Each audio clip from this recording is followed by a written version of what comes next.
Ma lei fo mai whanunga le lei lo tātou atu no o ia i le nei fo i aso fou. E ama le nei tai au fou i lo tātou atu no o ia le awa tātou au lia mai ia le nei fo i tai au fou. Ma le aso fou wa whapenao na whapopo i le sui fo ma le ola o lo tātou atu no. Ia i le nei fo i aso lulu le o ngā tutono le nei fo i vai aso. Tiu te mga aluenga o loo whianga iei malo ma Samoa. Ia mare mare fo mai ai whanunga le lei. Talofa atu ia ma lor sui fo manuia. Ia i le nei fo i vaenga o le tai au. Ai le i whianga i le tangata malana ia tia ai. Ia i le nei fo i a sululu le o ngā tutono le vai aso. Ia tātou tomua mei ma tau tu sa. Ia si i tuto fo i le niu i le tua oi ma le tātou vāma le tua. Awa le nei fo i aso fo ma le nei tai au fo. E aua malei fo mai e whanunga le leilo tātou wa tuno. Tā po inga i le tua i le neita e au, e aua whapenau na tā pena ma saunia e lana au ona le sunga le whawhinga inga i a Reverend Maunga Motu, e au le whaila tusi e kalesia so whantasi, e aua fo i le upu fola fola mo i tātou i le nei fo i vaenga o le tai au.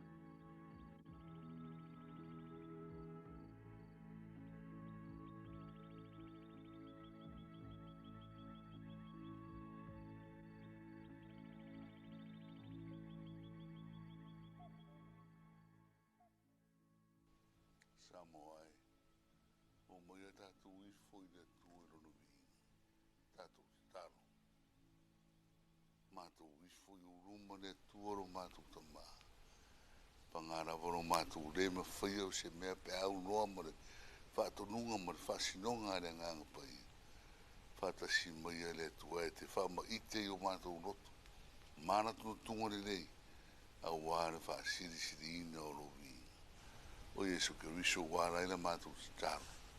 Amen. Tātou pese wa saunio.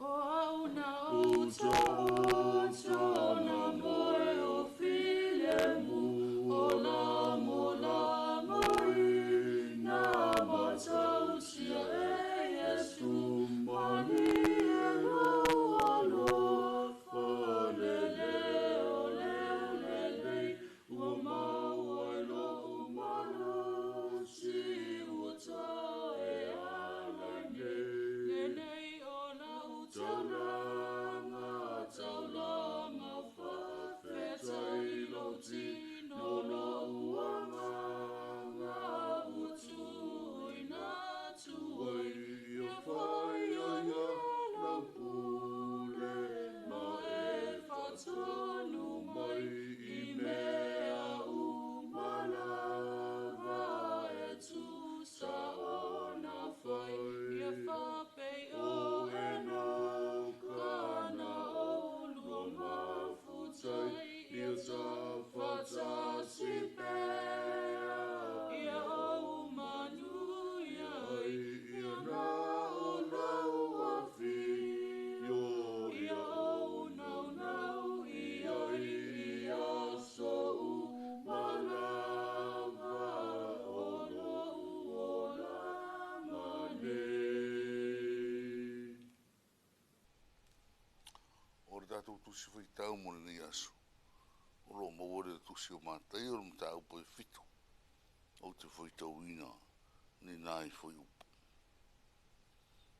Aua tau te whamasino atu. Ina nei whamasino ina o tau. Aua whamasinonga tau te whamasino ina atu ai. E whamasino ina ai o tau. O le fua whai tau te fua ina atu. E toi fua ina mai ai. Nawa ia te o tau. Se are me te ai tuai whasira au i le mata o loso. Ai te rei roa e oe le utu puto i lona wa mata. Pe whape whera foi ona e foi atu lo uso. Tu maia ia te so eu e se fasi da au lo mata. Auto foi. O i lo lava mata de utu poto. O ina te tangata whawhia mi tonu. E mua i tia i le utu poto i lo lava mata. Ona e roare leia i lea. E eu e se ina atu le whasi da au. I le mata o lo usu. Au o tau te watu le mea pa ia. I uli. Au o foi tau te lafo au tau penina i lumo o puao. Nei rātou sori ai o rātou vai. Mani liu mai e sa i ai o tau. Ni o tau ruatu le whai to toa. Wā piapi. Wā e wā tele le whai to toa. E lau tele foi le ala e tau watu le maria. E tō tele foi la tau o e ui atu ai. Wā e wā piapi le whai to toa. E lau titi foi le ala e tau watu le ora. E tō i titi foi la tau o e maua. Pamungi o mere ngango le tua na whiunga whaitau ina o le nei aso. Ia tu mau pēro na sua wharvi inga e whawa waurawa. Ameni. O le au tu o le nei aso. O lo whapea mai. O isi whatonunga. O le ala i le tua ma le ola. O isi whatonunga. O le ala i le tua ma le ola. Olo a ngai pea o onga i suke visu. Ai misi lava mai tu tonu lana raunga umiri nei. Ni ia o onga i matua sili o na taua. Ma matua a noa i le a ngai i lumo le au so i la rato fui sa i ni ringa. Ai misi o i rato o mea whainga ruenga. O tō fie le ni whaora. Nā tau te ngāru rue whātasi. E a watu le tara le rei so si tuni manu o Samoa. Peo na iei ni whato nunga e o atu e papa tiso ina. Ta ngata e whai maso o Jesu Keriso. O nisi rā nei o ao onga Jesu. O lo tā mau aile nā lofa rau tene. No nā lofa wha maoni. O na mana tuna tunga. Ia aua nei to i lalo le au so. Ia rātou whinaunga ma le whini ma le tia apolo. A wae whei loa i rawa ma le tia apolo i le ala ma na whaasosonga. A ia whei loa i ane ma le whini ma le tia apolo. A ua lava tā oso i rātou. Ia o onga e peo na tātou whai tau i nei. I le mta upure nei fitu. O le whamasinonga. O le whamasinonga e whai rawa i le tua. Nea no foi leo le fitalai o Jesu. Aua ni o tō whamasino i nāt. Rono winga o le mea Jesu ke visorena. E le whai e so. Na e whanongo longo. I le whamasino ngā mi o tonu. A le atua. Aua e le aise tangata e le se. E se umanawa tangata. A ia. Tu i nātu le loto o tangata i le tua. Ina ia ngā lue mai pēle tu ma fisosoani. Ia te ia e so se teimi ngā lue ai. Ola na lui na o whaatino nei leo so. Peo na iei whai upo e whāna na e tā ua tene. Pe wha pe whea foi. Ona e whai atu ro uso. Tu maia so eu e se whasira au ro mata. Ta auto foi.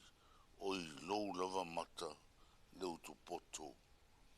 Ia o leo o ngana nā ke riso. I li tangata e fia whama sino atu.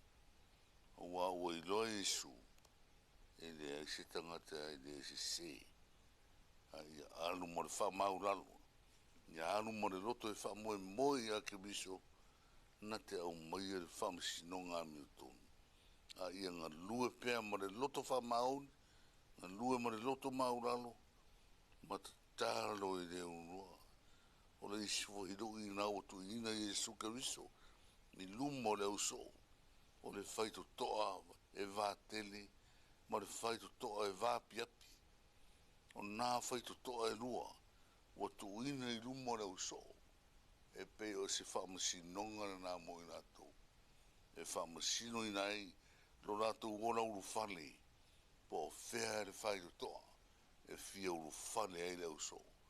Rono inga o le whai to toa vātele e matua tumu I tangata e sa o loto ro rato fia fia. Sa o loto ro rato loto e whai ei mea so e fina ngano I tangata ia. A o le whai to toa e vāpia. Wāwa noa mo tangata e whanango lango I ke riso. Nā tau te whaia rato sa I ringa. Nā tau te whaatonu tonu ina o rato o langa. O le whai to toa na e uina vāpiapi mo tangata. Ai matua wā tele au wā olo I ai ke riso. Nā te tatala ina mo le tangata e whanango lango mo le mautinoa I le li whaora no rātou taitai. O le winga fore nā au tū le ni asu. O isi whatonunga nā, ma o ala tonu nā I le atua, ma ala I le ola. Pe o na so swani ai le au so, I e suke riso I rona au so. Ina I e whaalongo, ma teo loto I le whatu, ma whaao ngā ina. Amen. Tātou te tāro. Iesu ke risoe no mātou whātonu siri. I le ngata o mātou wala, a o mātou wā mio, o mātou loto, I a pūlea e lau o fio le tua no mātou tama. E ala fui lea le tua e no mātou whaitau, I a o fio ngaro loto e peona iai, tosi whaitau le ni asu. Aua ni o mātou whamasino atu. Aua au ke riso o le whamasino ami o tonu. Na te whaia I unga o whamasinonga uma. Ai a mātou o mo le whaarolongo. Mātou o mo le usu stai. Ia whapena fora mātou mawhau whau. I o mātou teimi muri muri. O le whai to toa e vātele. O le whai to toa na nā ua sapi ere tangata. Whai to toa e fia I ere tangata e fia uru whare ai. Wa e whai e rona sa o roto wharatangata, rotonga wharatangata. A o le whai to toa na vai a ke riso, e vaiti a wā o lo i a ke riso. Le ki marata tara I lea whai to toa, I le ala ma le upu moni ma le ora. O le whai to toa I le ala I le tuara ta mā, sao whanga o mātua I rātu uma. O lea fwoi no mātua o lenga, ia sāwa vari sā moa, e tusa o whatonunga uma, wa au mai e lo mātua ri whaora, ia na o onga e maisi o le nei la unga tā ua, wa tōina mai e te iarai, e ama tanga o la mātua whainga maranga o le nei tausanga. Ia mātua o mo le whai tete, mātua o mo le wharolongo, ia mātua o mo le usu stai, aua lavani o mātua whamasino atu, ia mātou tuu me uma I Keriso manu manu o ia lava o le whamasino ngā miutonu. Ia whapena ona ta ialai whai ngā malanga sa moa I so se taimi. E maisi tonu nu, tonu a inga le kāre sia. Ia whapena ona whamanuia la o fio. Arofangia na mātou whai ngā manu I o mātou taitai. Ia taitai tama pēr la o fio ro mātou atua. Whātuntun wholau la o fio I ala uma. Mai se o lātou fuafuanga ma whai unga whai. Ia mā ro e ke riso. Ia arofangia huri tāpo inga te tālo re kāne sia. Ia mātou maua pēr te tālo ma le loto mauraro ma le whamao. Ia whamuia nisio iai pōpua ngai ni asu. Mai se o mawhatia ma whawau vau. Ono re tara whanau noa I le maranga na maniu ma leo. Whamaisi me whamawhana whana la o fio. Tāro foi mo nei ofisa ala tuai lau tara le lei so si tui mau. Ia iai le manui o la o fio ia I nātou uma, mā nātou ngāruan. Whamangano mai si o mātou atu nusa, ne kirisoe, au e te tuuna I mātou e whanu I whiti. Ia mā ngalo I mātou I lo oro whatunoa. Ia o mātou tāro ia, e rawa le sua fui e sure ri moro mātou whaona. Tu mau o mātou rungo manawa manu io ere tuar ta mā, le alo mananga ngasa, ne I whawa vau lau. Amen. Amen.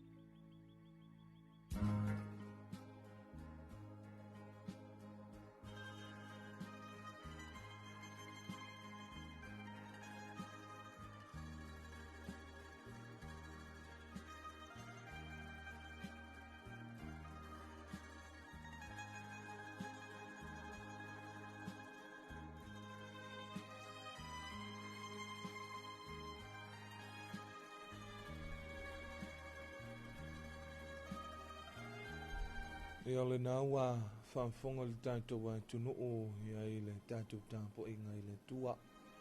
E o tātou tu i fo i whaitu to o le langi le nei fo i tai au fou. E o no le tātou te talo i le tua i whapenao na au fantasi mailo na nganga mo i tātou. E i le nei fo i aso i tiu te mga aluenga. E ui lava i na palasi timunga e a ma tūlanga fo i pe winga lolo wale tau mo le nei aso. E a e whaftai le tua. E a ua whapenao na whangu. E a ma whapenao na musu ina i tātou. E a wasa tātou momoe. E a tā oto fo i Samoa i tō whanga. E a mamalo longa le pō na pō. E a ole nei ua tātou au lia mai le nei aso fō ma le nei fo i tai fō. E a pei fo i ona iai. E a whaftai e tuai le sunga i le whawhenga inga. E a pole au na le tua. E a Reverend Maunga Motu. E a ole sa whapenao na launga ina le upufola o le tua. Tō matau ina i fo i. E a lo tātou mola whaane whaantu tua. E a mai sei fo i. O le upufola mo i tātou mo le nei fo i aso i haru maremana. E a whapenao na pa u. E a i se ele lei. E a le whantu o whapenao na tuto ina. E a ma launga ina e lana au na. E a whapenao na tupu maola. Whai ma whamalo si au. O se lui foi. E a o tātou folau ai foi. E a i le nei foi. A lalo langi. E a me se ai. E a tūlanga au ma. Whamaruia le tua i lau sunga i le whawhianga inga. E a me se foi mara ngā luenga le tua. E a ua whapenao na tōwhia ai. E a lau sunga. E a me se foi le tātou ngā luenga mara ngā luenga le tua. Me ingo le tua te urunga tuai.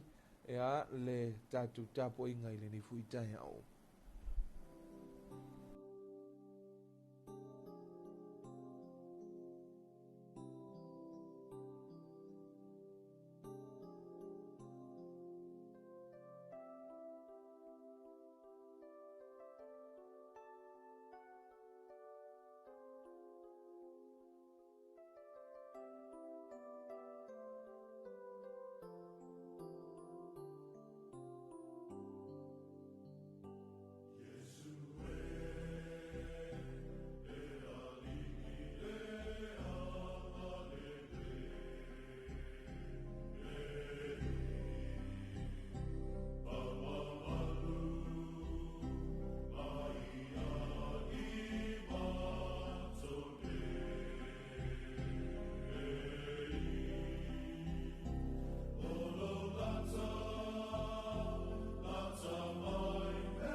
Luita,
Talofa lava wa uvani toloa malo to fa fonga mai nei ile siu fonga Samoa le 2AP le 5 fa o nei mulinu. Se va kwa famul mole te ma Brother on sa ilo lo tumlo nganga ngila le 5 fa o stilo ma fasmo ya ngo fo ko fa ko aka ko ulo brother.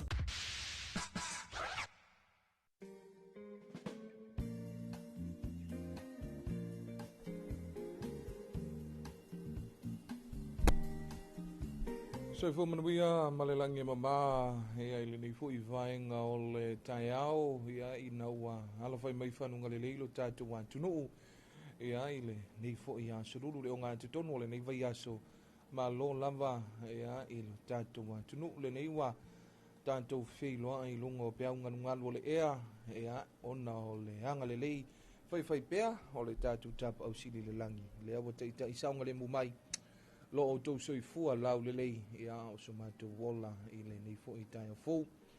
E fia ia e wha talofa atu ia i le nei tai au fou por kalame o le Talofa Samoa ia a le tautua male au nanga lawala leo le si ufonga o le atunu whapena ona te itoluaina male mo malu o si o tātua atunu i le tūlanga o le husu ai o le tōtele ngā luenga ia e meise ai le nei wa tātua o lia maile o ngā tutonu o le nei vaiaso. A so lulu le neila so lua sifu maletasi o Januari luafe lua sifu maleono whaafitai le tua lea ua mawhai o na tātou au lia mai le nei tai au fau whaantano whātu e le tātou wā tunu mante mai lava i o na ao si pa i au na hiu ea o se foi mante mai foi i whaantano whātu ai ea i taitai o le tātou wā tunu a mese taitai e kālesia so se whatawhai taulanga i fia tai o le tātou malo ia e meise ai tupu matamali i whale upolu mwhailaunga whale tumatausi ia e meise ia le lavaloa ia o le tātou atunuu ia i le nei fo i vaenga o le tai au maloro soi fo manuia ma le langi al mama ui lava ina ia i winga lolo wao le tau ia a o loo mawalunga pea le vi inga ma le whaafitai le tua ia pe ona ia i fo i le tātou taulanga osi ma le tātou te talo i le nek tai au, pei fo i ona samdia matapena ina la na au auna,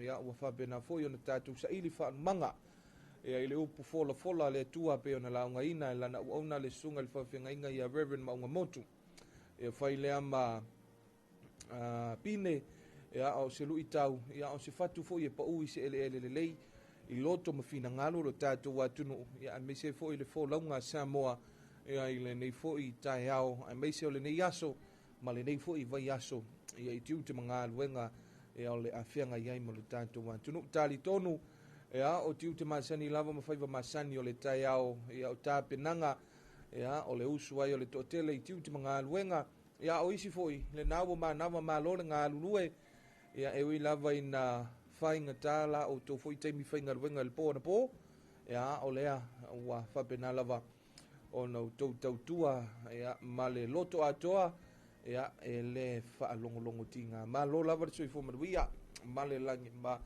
nei o tātou tangatolo ma futa mai ia tunu ma mau ia o lo whapena fo i ona mai mo mai ia ma sisila mai fo i ma mai mo mwhafonga i le tātou porkalame le nei vaenga o le tai au whātalu whātu ia le au nanga la wala leo le si ufonga o le atunu ma lo le soi fo maruia ma le langi ma ia o le tawi ma towi samonei o lea le i tulanga winga le lei lava o lea lava e vaia le palasio timunga mauti tali tonu foi ia e pei e uma lava foi lava le nei aso e palasi lava nai timu ia ona foi o tulanga pei ona ia le tātou talo le tau ia au ti tali tonu le ole a whaafonga le tātou atunu i tātou talo le tau ia pei foi ona tuina mai le tātou ofisa o le va ai tau ia e fua ai foi tiu te mga aluenga ia me se ai o le nei aso o le awhianga iai ma lo tātou watunu pei foi ona iai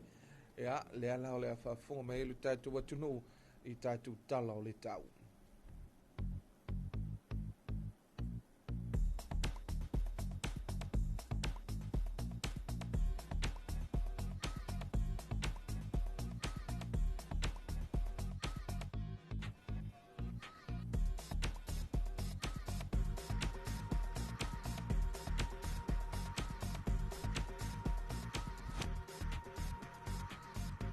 Talo tau mo vaenga o Samoa whamawina le official le vai tau li tulai a whalerima i le tai au nei a solulu a so loas fumaltasi Januari lua felua se fuluono. Winga o le tau o se vaenga whaatupla i o pe au mamma o le ea o loo ta oto nei ilunga o Samoa mai au mai timu whapea wila ma whaititili.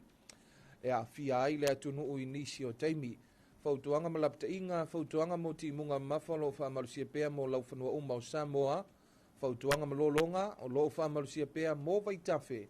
Ma no fuanga maulalalo e a fia ngō fie. Talo le tau mo upolu vaenga matu i sifo falfapia manono. Whapea sae saute sifo alipata sa fatasi umu marefanga mo le so. E ta ape solo ai timu ma e mamafa inisi o teimi whapea wila ma whaititili inisi o vaenga. Talo le tau mo sa vai sae matui sae, sa le longa sa le aula matui sifo a vawa sau fale alupo, whapea saute palauli lata manei afu. Mo le so, e ta ape solo ai timu ma e mamafa inisi o teimi whapea wila ma whaititili inisi o vaenga.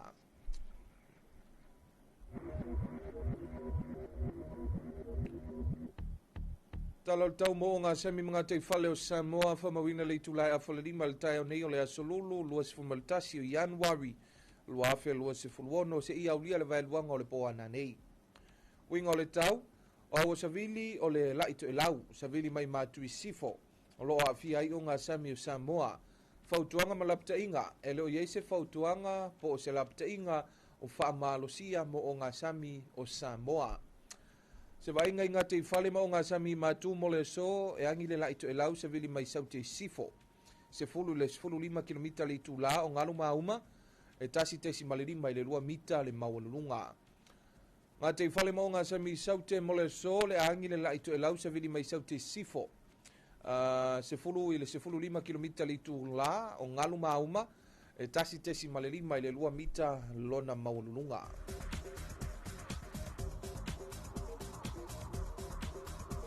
Se vainga i le tala o le tai mo le atunoo. O le teimi le nei o lope ele le tai ele fuafuanga o le toe 10 minute le tu la iwa o le asua tu i ele tai o na toe pe ele o le tai le toe 5 minute le tu la e tolu i le awauli. Toe sua tu i le o le tai le 2 minute te le tu la iwa i le poa na nei. Malo ni Talofa lava tae o manuia to ke lau ia i le nei fo ia so fo le solulu e a pei fo i ona iai malo lava le langi e mama. Talo le nei o le tau mo le tato motu i to ke lau. Talo le tau mo le atu to ke lau. Saunia le ofiso le va ai tau i le tu lai ono i le tae o nei a solulu lua sumaltasi i Januari lua fe lua sefu ono. Winga o le tau o se vainga pe au mamao le ea whaatasi ai ao matimu o loo a fia i pea le atuto e lau. Vainga i le tau moto e lau se i au lia le vaeluanga o le poa nanei.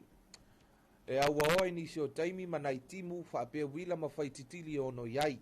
E whiololo le maalosi o savili mai matui se sae o le sami e si.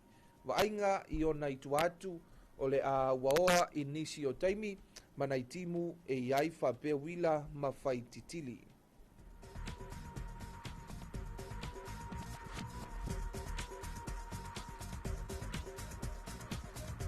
A lovely warm good morning to our listeners and the audience of Samoa Radio 2AB. Here's an update of your weather forecast issued by Samoa Meteorological Services at 5:30 a.m. Wednesday, 21st of January 2026. Situation: an active trough of low pressure lies within the vicinity of Samoa.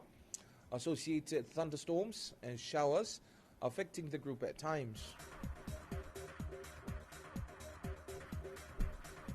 Advisory and warning: heavy rain advisory remains in force for all land areas of Samoa. Flood advisory remains in force for all major rivers and low-lying vulnerable areas. An update for Bolu, north-northwest, Falafapia Manono, east, southeast, Alipata, Safata, Siumu and Lefanga. For today, scattered showers with periods of heavy force and thunderstorm possible in some areas. For Hawaii, east, northeast, sale longa sale abla, northwest, vawa saufale alupo, south, palauli lata and neyafu. Scattered showers with periods of heavy force and a thunderstorm possible in some areas.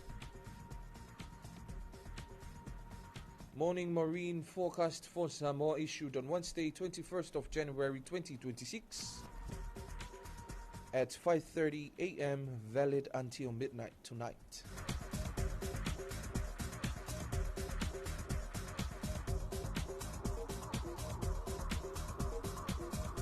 Situation: a north-westerly wind flow affects Samoa's marine waters.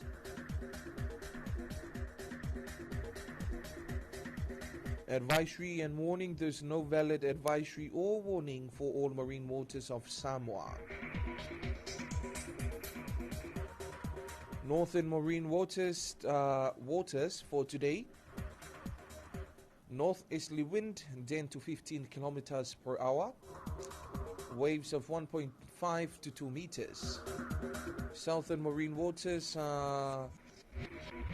northwesterly wind, 10 to 15 kilometers per hour, 1.5 to 2 meters waves.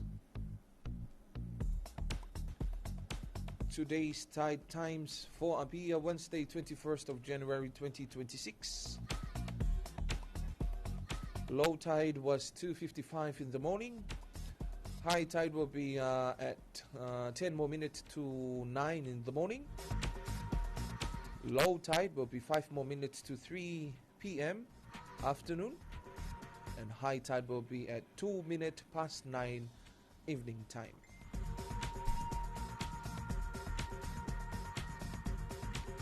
Morning forecast for Tokelau issued by the Samoa Meteorological Division at 6 a.m.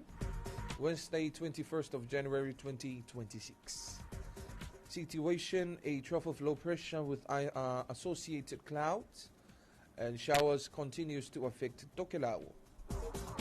Forecast to midnight tonight for Tokelau: cloudy periods with some showers and isolated thunderstorms. Moderate northeasterly winds, moderate seas. Further outlook: cloudy periods with some showers and isolated thunderstorm. And that is an update of your weather forecast for Samoa and Tokelau, issued by the Samoa Meteorological Division this morning. E ole nape yon whaafonga lo tātou atunu i tātou talo le tau ia mole nei fo i vaenga o le tai au. Pei fo i ona saunia mtapenei na matuina mai. Ia, el tātou ofisa o le vaai tau e fuai fo i tiu te mga luenga ia o le nei fo i vaenga o le tai au. E pei ona o tāua i le temi wasola. Ia, o le tātono o le timu le nei, le ana amatu mai lava i le pōna pō. Ia, le lava i whaasolo mai lava i le nei taimi. Ia, o tūlanga lava o le tau pei fo i ona whamawina. Le tātou ofisa o le vaai tau. Ia, le alawa tuina mai, ia, whamaloa tu le tātou ofisa o le vaai tau, ia, i vaenga whapenei. E ui lawa i nā lo wale tau, matulanga whapena, ia, e whaftai le tua, le ae te ita i saunga le mu mai. Lo o tau soi fua lau le lei, ia, e me se foi. Ia, o le mātou ola, ia, wafo i tiu te mga ruenga o tofi ai i tātou. Whatalofa atu i le motu tele i sala whai, na i o tātou paanga o lo whapena ona mafuta mai ai. Ma lo lava le soifua manuia ma le langi e ma tali tonu. Ia, o lo manuia foi le tātou mo tutele. Ia, ma le whaanga solonga foi o tiute o le ni foi tai au. Ia, me se ai, whaatalo whaatu i le motu i sae i atutuila ma manua ma le tātou whainga maloa. Me se, ia, lo tātou nei o tātou huso foi. Ia, i le motu i sae. Ma lo lava le soifua manuia. Ia, tai au manuia wa tali tonu. Ia, o le naua. Iai foi i le aso lua. Ia, manuia foi tiu te mga aduenga o le nei foi aso lua ma le tāpena ai. Ia, o lo o whapena lava o na pe o na whafonga. Ia, o le tūlanga lava o le taule ia Samonei. Ia, o lo o palasi lava le timu. Ia, i le lava le tau. Ia, o tūlanga lava whapena. O lewa tāle fitu. usi mai al whaafunga le tātou atunu I tātou talafou, pe on saunia mtapena ina, e le tātou vaenga o talafou mai vai whanua, ala wala leo le siu fonga o Samoa le 2AP.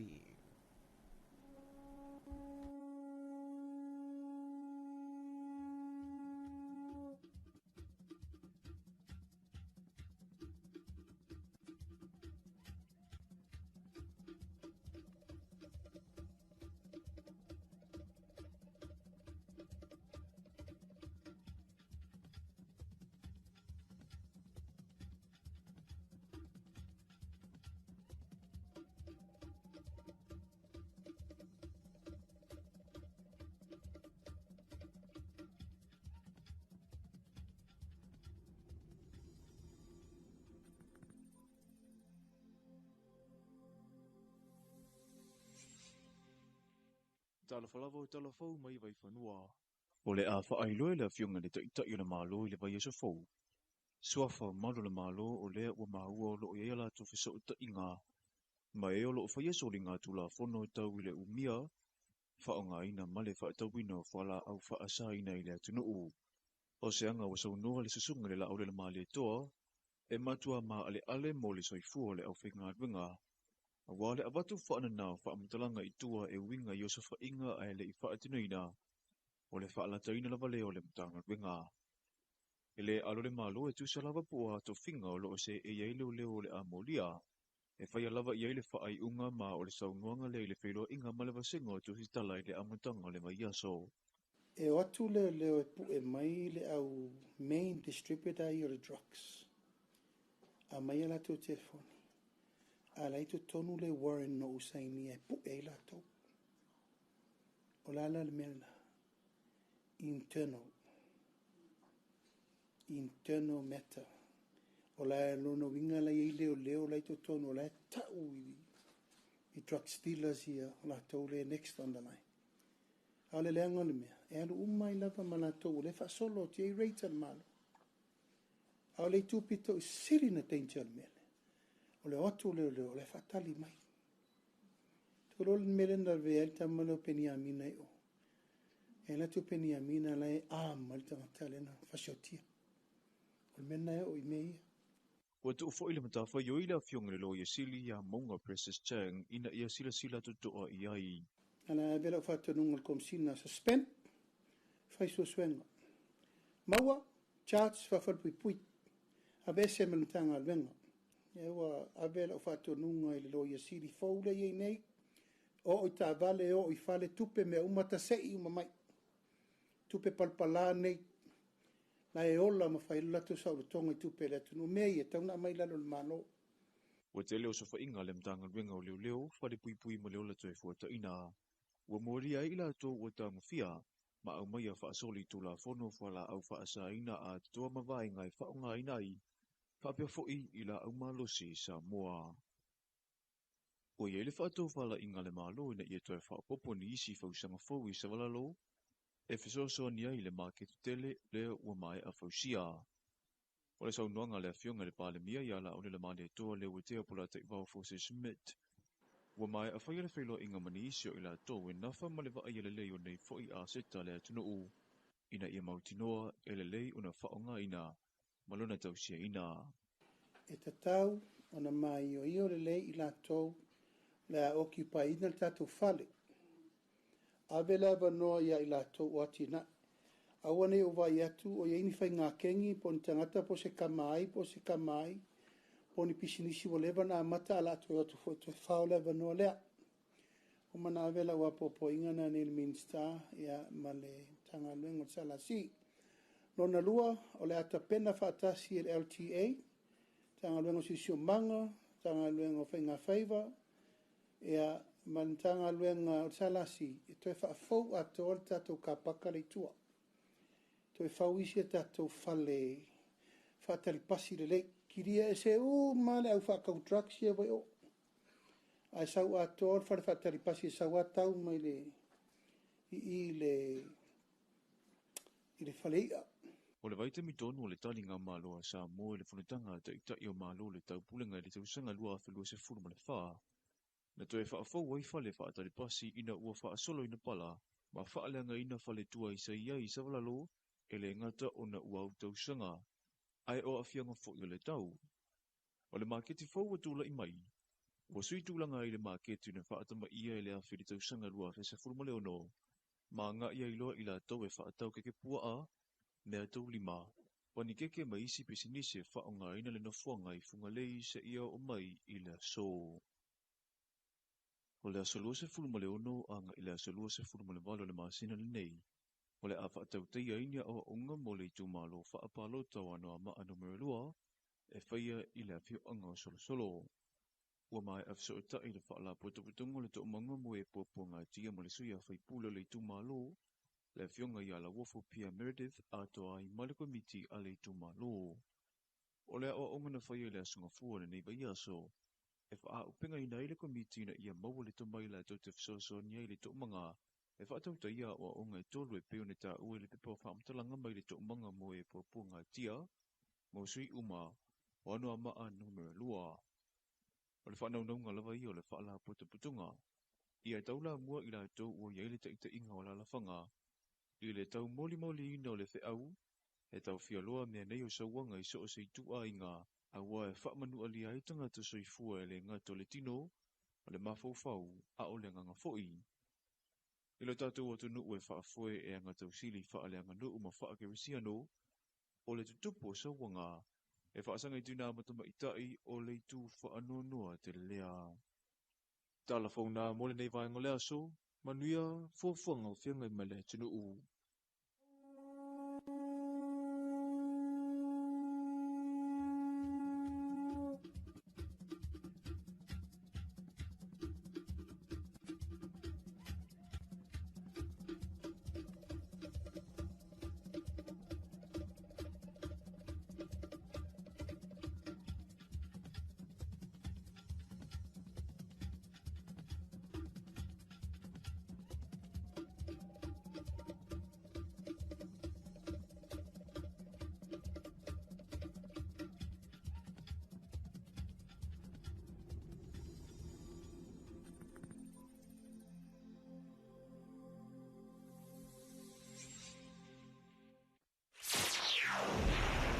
Mako uri ka pagi kuina ko fa mamai ar tu e pia mo kwa eia.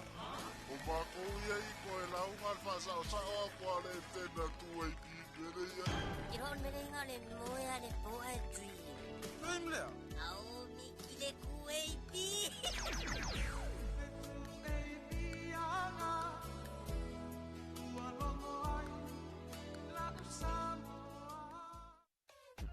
Wala leo numero tasi Samoa. Tui pi le si ufofongo Samoa. Wala au mai le vaenga le marketi. Mo sau whaala wiloa e fia whaia i se tau whaamali loto. Maua le whamama avenga. Mo oe malau bisinisi. Ua so ai Samoa. Amerika Samoa, toke lau, male lalalangi atoa. Iana la leo a mo 5 fao. Fa mo iwa tasi tesi male tasi. Iwa lua tesi male tasi. Le tasi o fitu tesi male fa. Wala au nei loa i le telefoni. Walu whalua ono tasi fitu, ma whaafesili mo le vaenga o whaalau iloa. Tui pi, le si ufofongo Samoa, numero tasi.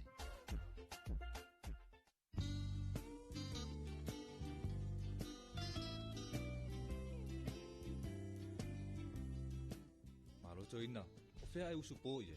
Ke au te alua tupo le asi la me ta pisa mai ngā tai le whare komiti. Whalongo le vaenga lua le polo kikian malo, la fwoi wapo e kumkumu e ngā kai.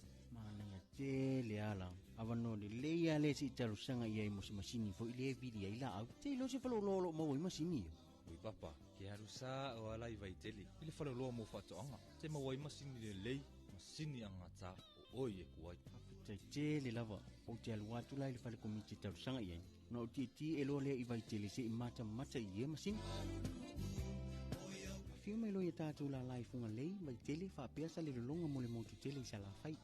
Pe wala au mai fo i numero telefoni 225 251 o whapea sa le longa i le 5 Pe asia se fo i lunga o penga ta whailangi i le mātou Facebook page.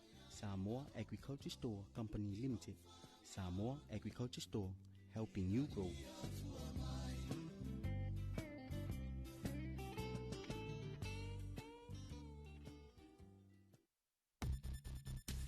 puipuinga o afianga o le pesi ai o le whaamai o le dengue fever.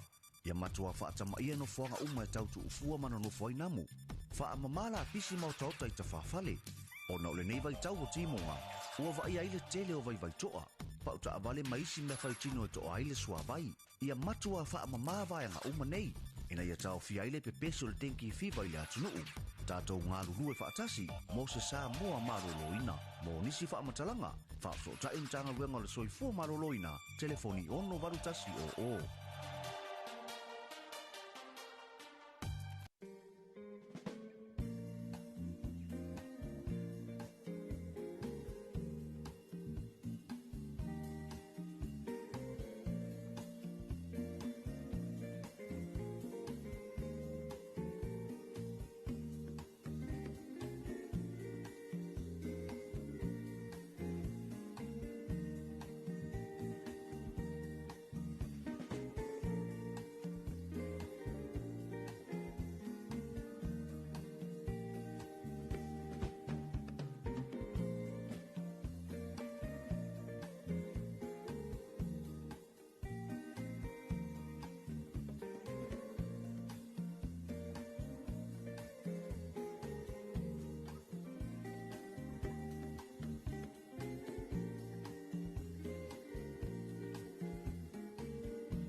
Mai a whaafonga le tātou atunuu I tātou talafou mai vai whanua pe o nā tāpena ina le na whonga ina atu e le sunga ia matawa ina isa ako o le vaenga o talafou mai vai whanua.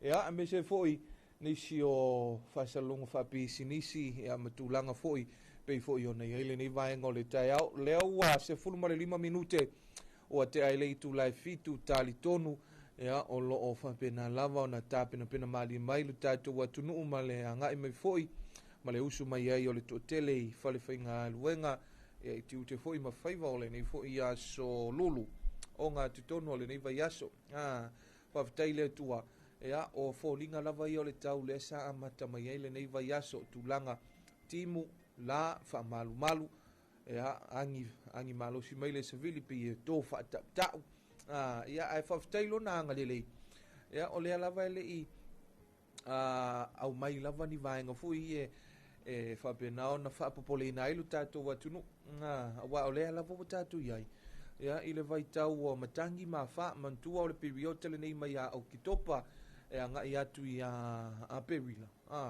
o le pei o le whaamawina o le periota lea o le vai tau o matangi ma wha ia o le periota fui lea o le tau susu o le atunu ai whawhatai le tua o lea lava na tātou na te saunga le mu mai lava ia le safo laua Samoa I le lātou sanga ia lea lava na ma whapena foi manga I atu le tātou vaenga o tāna fou ia ma whisiringia foi le tātou official vai tau pe iei ni vaenga e ono I tūlanga foi o matangi a whā e ono a whea lu tātou atunu ia e peita iani ia lava e au mai a report le tātou official vai tau e le lei lava le whai unga o le tausanga le lau tuana I atu le tausanga tuai ia a lea e ngai me foi le nei tausanga fou ia o lea lava e solonga le lei ma manuia tūlanga foi pe I ona iai ia le nei fo'i tausaga ma le amataga o lenei tausaga ae na o tulaga faapea o le faamalumalu palasi timu ia e mauluulu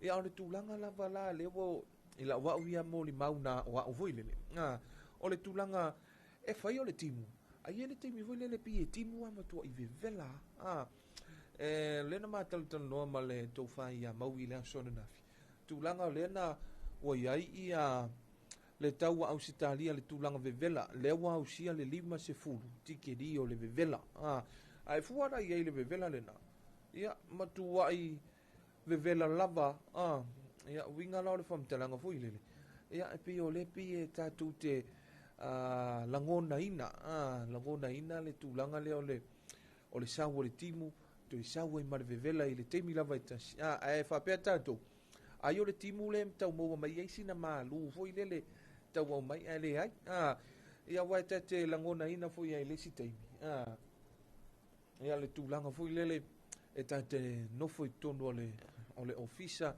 ia o le malulu ia o le ea malulu mtole ae akalawaku ngi fofu e pei e kaia foi lele taʻita i le tulaga foi lele o le vevela mea nae e aoga e foi ia matau faʻitete ai foi i leisi taimi tulaga lea o le nofo umi tonu o le ofisa aluaku ae pei e kaia foi lele le vevela ia e lua mea ia o le maʻi ia ma le fulu ia tulaga faapena ia ae o le vaitau lenei ia o lea foi ia ua pepesi foi ia le fulu i la taʻita foi ia maitau uiga lao le faamatalaga ua iai tulaga foi lele pei lao toʻaina tau lea ava foi lele pei e kele o iloa o lae kimu le pei e mauluulu foi lele la lae susū lou lavalava tulou po lae susū lou ofu po avaega uma ia e saulo e koe ngofongofo i kongo o le ea malulu o ia o le kaunga akalaga o le fulu e pipi ia kele ia oe ia e taua lava vaenga whapena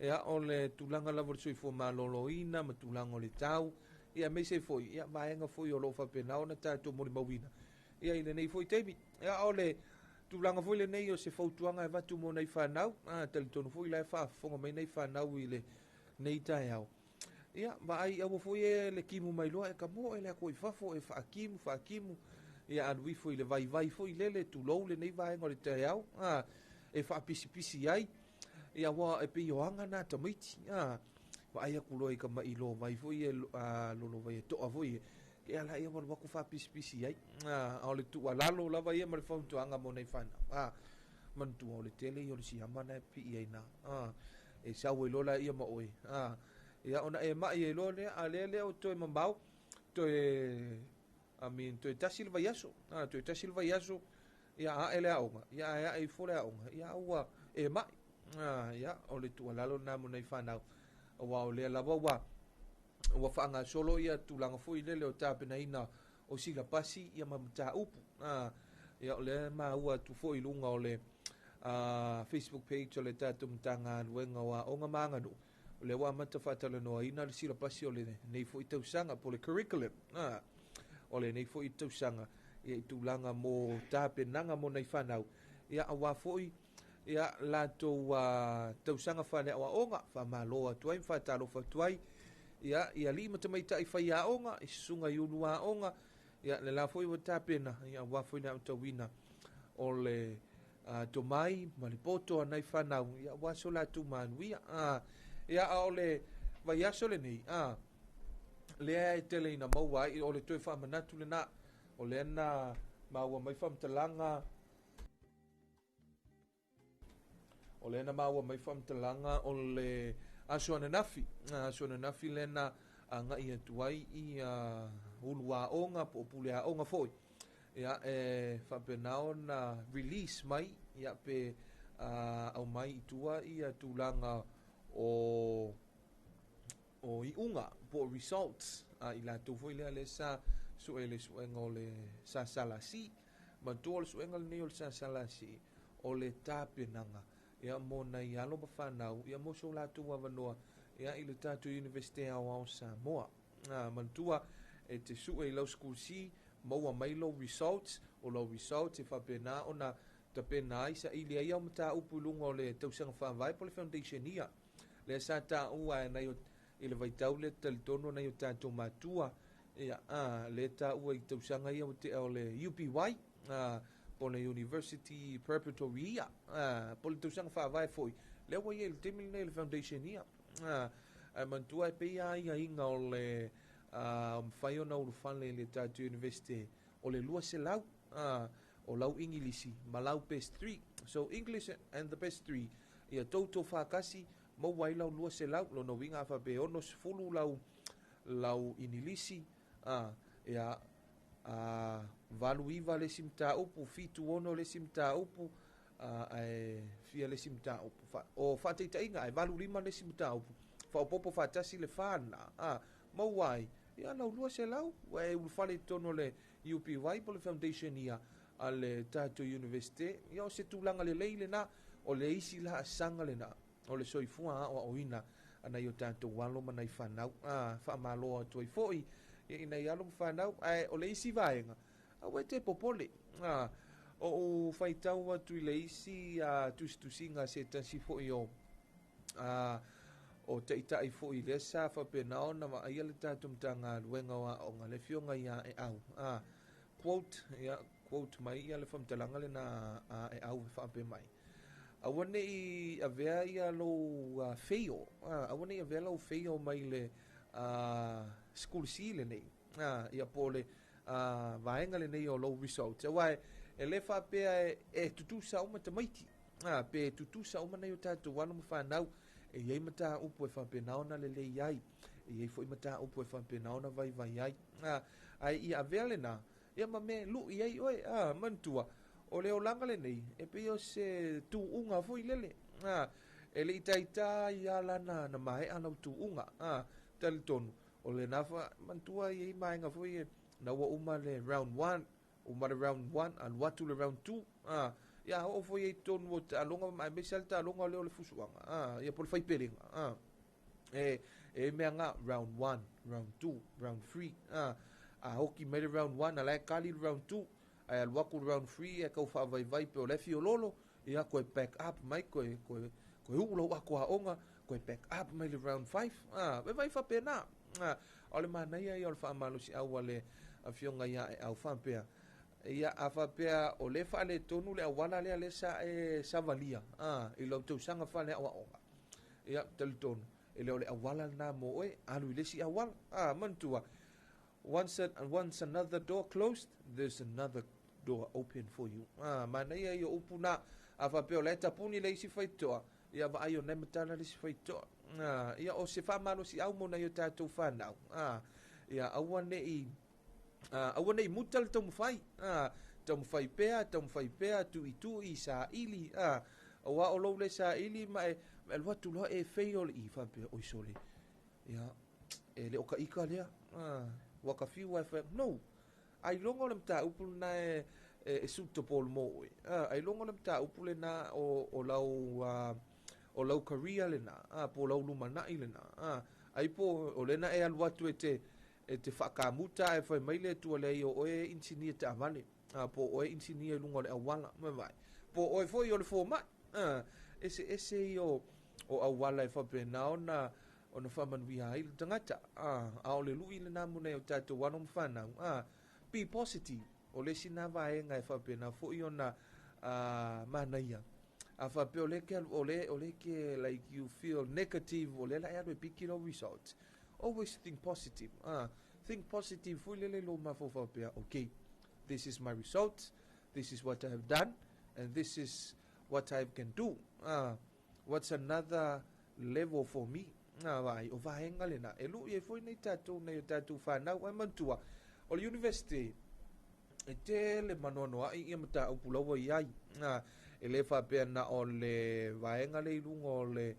foundation o lea foi ua i ai matatā eseese o lea ua i ai le au insinia lea ua i ai le palama lea ua i ai ia le au kamuta lea ua i ai le vaega lena o le afiligoa e latou mea tau electronics radio and electronics and technical mavae tele manoanoaʻi ia avanoa po o opportunities ia mo nei o tatou alo ma fanau e faapena ona saʻili lumanaʻi ai ae aua neʻi avea lo result te whaavaivai ai. E ele si tala malia na o lau feo. That's a lesson for you. Wewa ai le mana ia. O lau whatamala, ea po o lau le to anga le tulou le nei tai au. Tātou tala noa whaafai mana i along whanau. O lau whaale tonu, ea po lau feo lea. Maybe that's a lesson for you. Whapea. Awana i muta i lau tamu whai. Au se lui nā muna i tātou whanau. Think positive. E positive ai foi. Mai fia alu e mai lo results. Nau lau tilo i whai lo results. Wapea. Ia le tua. Ia o lau tamu whainga lea. Ia lea sa o tamu whai. E mau fina wai. Ia a o le male fesoso ani mai foi o le nganga o le tua i lau te talo. Ia male te talo. Male tapo inga nei o mātua. O mantua. O le journey. It's not just your journey. E mana o mia foi o ele tangata foi lele e fesoso ani mo oi. Io e mantua. You have to reach out. Ia ma fesoso ani atu e whaftai e lola i e le tua. Pe awa maua ia low results. Ia wa foi nisi o tom whainga. Awa nei muta ai. Ia o le si la sanga fou o le o langa. Ia o le langa ia tu university. Whapea ia university. Awa a kilo kaka ia o ea la ke whelwa ia kumalau ID foi lele university whapea. Amu ia la le tamaititi ia. Wa ai le tamaititi la le ese le lei. La wau le university. Vai. Lu ile namo na yo tātou walo mo whanau. Ia wa foi le nei taimi.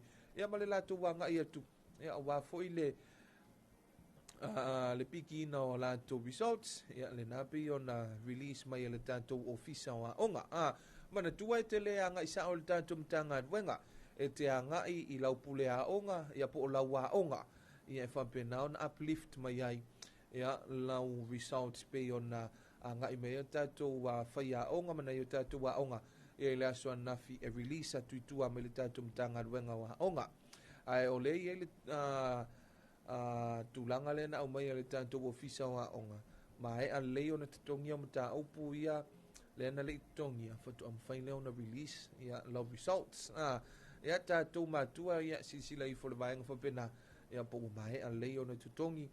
Ia result ia mta aupu na ia tātou wanu mawhanau. Ia mawhai ai o na maua lanto results. Leo wa Los fun malvala minute wa te ai le tu la e fitu e tal tonu ia o le a fo iwa nga solo mai lo tato wa tunu ma le usu mai le to tele ia fai mali mai io ia le nai ma se ele awala tau na ia fa benao ia avelo fa mo ia in lau saunga le mu fa fifi atu te sino fa fifianga te le mai fa wa le tato por klami masani mal tato tal noa ia inisi fo me tau Colisio le fifi ma le fan fifianga maunga loa.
Samoa, the greatest place of all. She is green and blue, lush with beauty, and hearts are pure as gold.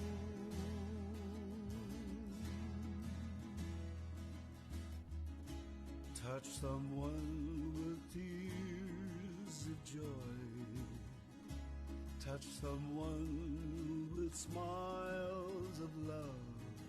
Oh, what happy feelings from such happy people.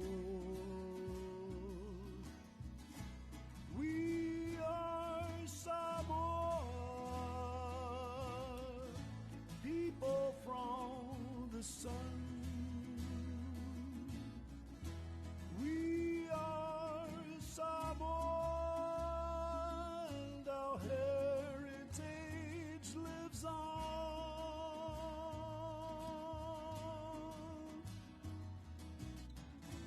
Teach the world humanity and hospitality. We are Samoa, and God we trust in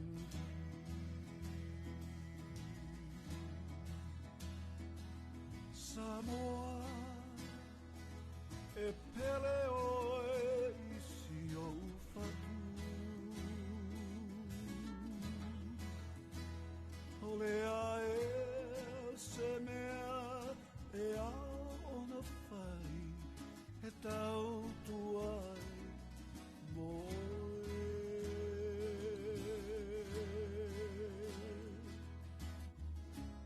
O sasae masisifo e tasi, o le vi inga lea i le langi, ai ngā manu taitasi, tu mai lo a au, tape pese fatasi. Uso Samoa, whanau mai le la. Uso Samoa, manu manu i leu pena.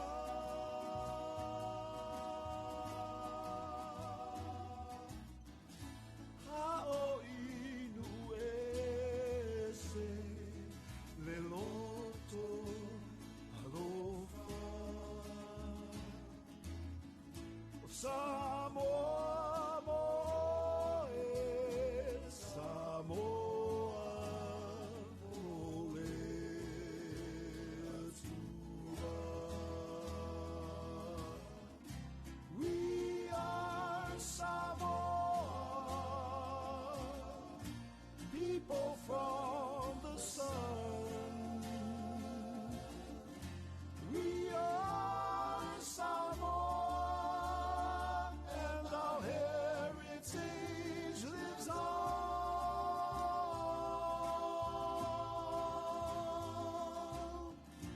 Teach the world humanity and hospitality.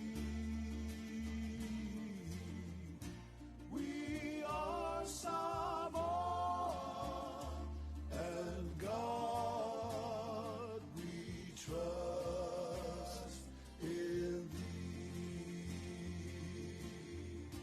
We are Samoa, and God we trust in thee.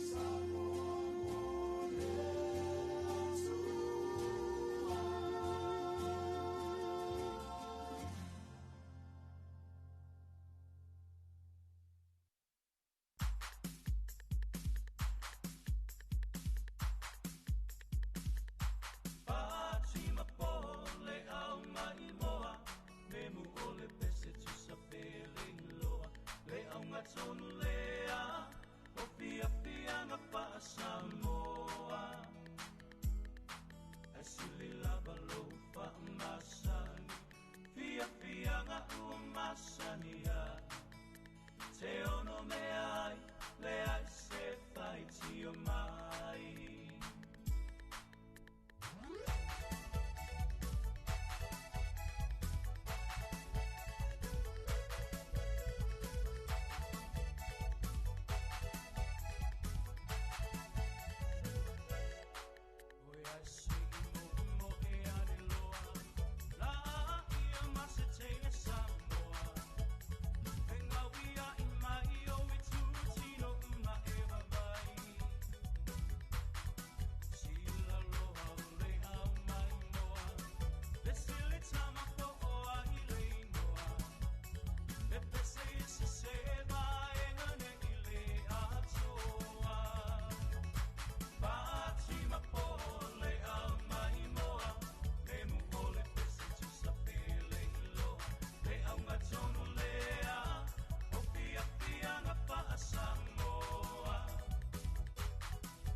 Samoa o oe lava o le tausala se mai ala ia maata fungai wala si au tanga tinga le tele o siva mai fafo e se senga o whainga I winga peitai se laro mai a te ine Samoa ko ka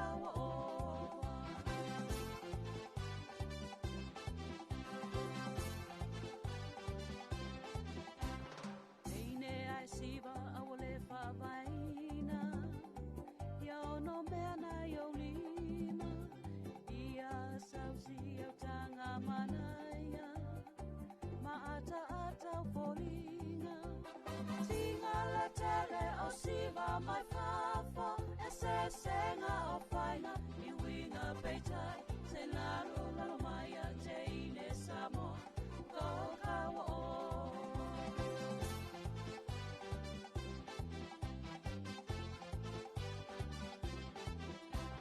e pele oi lo loto Samoa I lauanga numa lola lele e tu mawea oi uale olele tinga la tele o siva mai fafo e se senga o faina I winga peita se lalo lalo mai a te ine Samoa o kawa o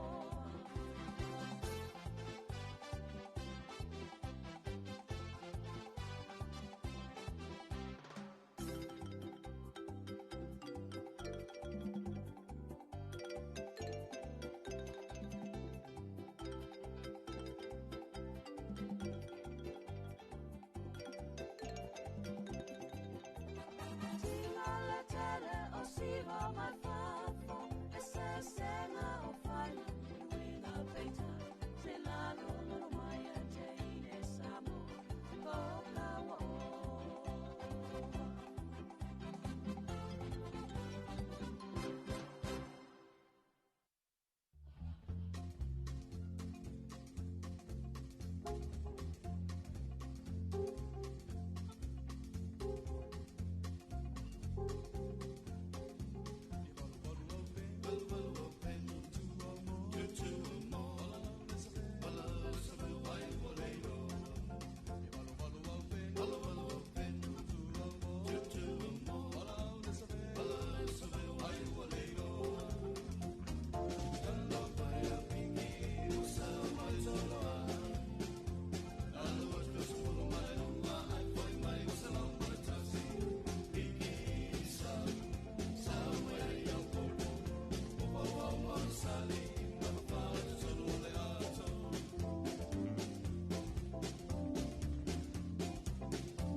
a song that I wrote a few years ago, and I hope some of you out there remember it.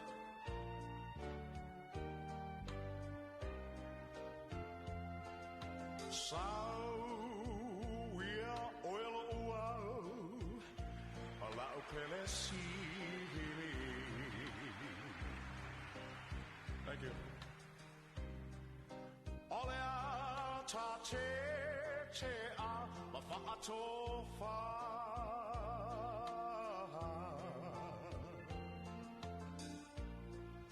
Olea lo famo oe ele uma.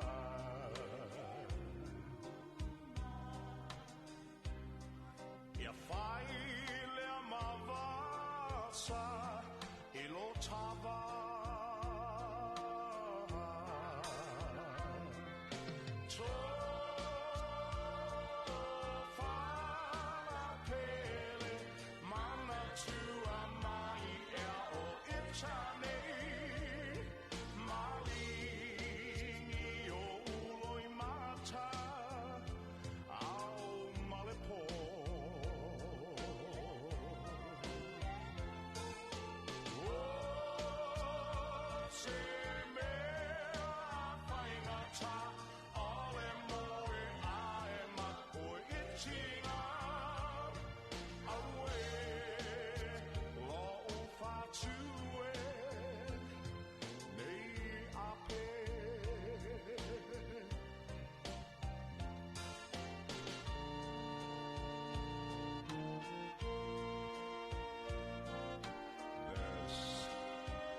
Just one love in my heart. Always. Le whawhiwhianga na mai Dave Parker ma le pese tofa ina ua to e 2 minute leo tutoe ona tale o le itu la valu. Tau tō fwoi ma leo nanga la wala leo le siu fongo le antunu ma pena ona te ito luaina ea awa fwoi le nei fwoi tai au ea i le usua i o le tuatele ea i tiute mga luenga o le nei fwoi. Aso lulu le o ngā tutonu o le nei vai aso. Ia e le ova ai lava se tūlanga o le susulu o le matau le lao le lava pe e wha malu voi lele. Ia pe a fua ia i tūlanga o le tātou tano o le tau. Ia o le nei fwoi aso lulu pe o le whafonga i le tātou atunu ia i le tai au. Ia o tūlanga masani lava ia e tautu nalo saunga le mu e whapenao na ia i le nei fwoi taimi. Ia o wao le na foi o mas se e lunga o le awala ia matulanga o le timu ia ma le taua iai ia awa foi ia awa foi le topea mai whanati mai ai tupu mai se whaalave ia e tātou te leo mana na o ai ia i le nei foi ia sururu ma le nei foi tai au mo le silfia ele tātou tunu o le asole to e amatalia ele tātou porkalame foi lea ma le tātou ripoti mai le tātou maketi ia i funga lei. Ia wa foi fua wha ele leanga o fua lau aina, o fua lau tau mafamata. Ia ma lau whai atina, wha lau iloa foi. Ia nisi o atina e o loo whapena ona, ia i tutono siu tātou atu no mwaenga whapena. Ma i lātou wa lau whai whaatoanga. Ia ma i lātou foi. Ia le nahe tau sa ili mai, ia so lātou wa wanoa e o mai whai e pākengi ke o whoka ika ia o kongat ko pākengi. Ai matango fie. Pe ona sila fia o le tātou vaenga le nanga i atu i le tātou maketi lea wa whailo mai ma nei al tūlanga o le me manta te le foi fuala aina ia ma fuala au tau mafamata ia wa foi le fonga tau mafa le tātou matunu me se aila te leo i loa pena si le vaenga le smoothie foi le asita mai tai foi le ma le lātou ainga wa le wo tele ana tava ai fo ai wa tele ana na whaala wiloa mai nisi utanga tele mana i o le smoothie. E au titali tonu. O le ambo se whapoponga o le nava enga mare a materia o le tātou porkalame. Ripoti mai le maketi. Ia i le mai a i o tātou talfo. Wa lewa tā le valu. Ia o mai whele teimi o tātou talfo. Ia usi mai le whafonga o le tātou atunu. I le toe whasalawina o tātou talfo.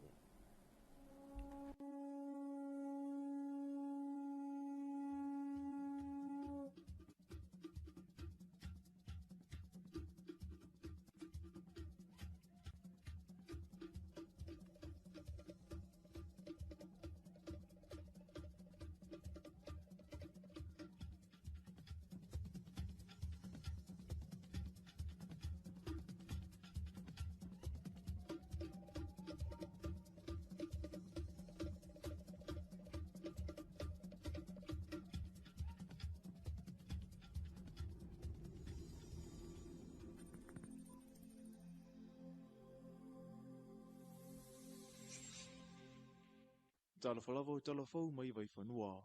O le a whaailoe le whiunga le tai o na malo i le vai asa fou.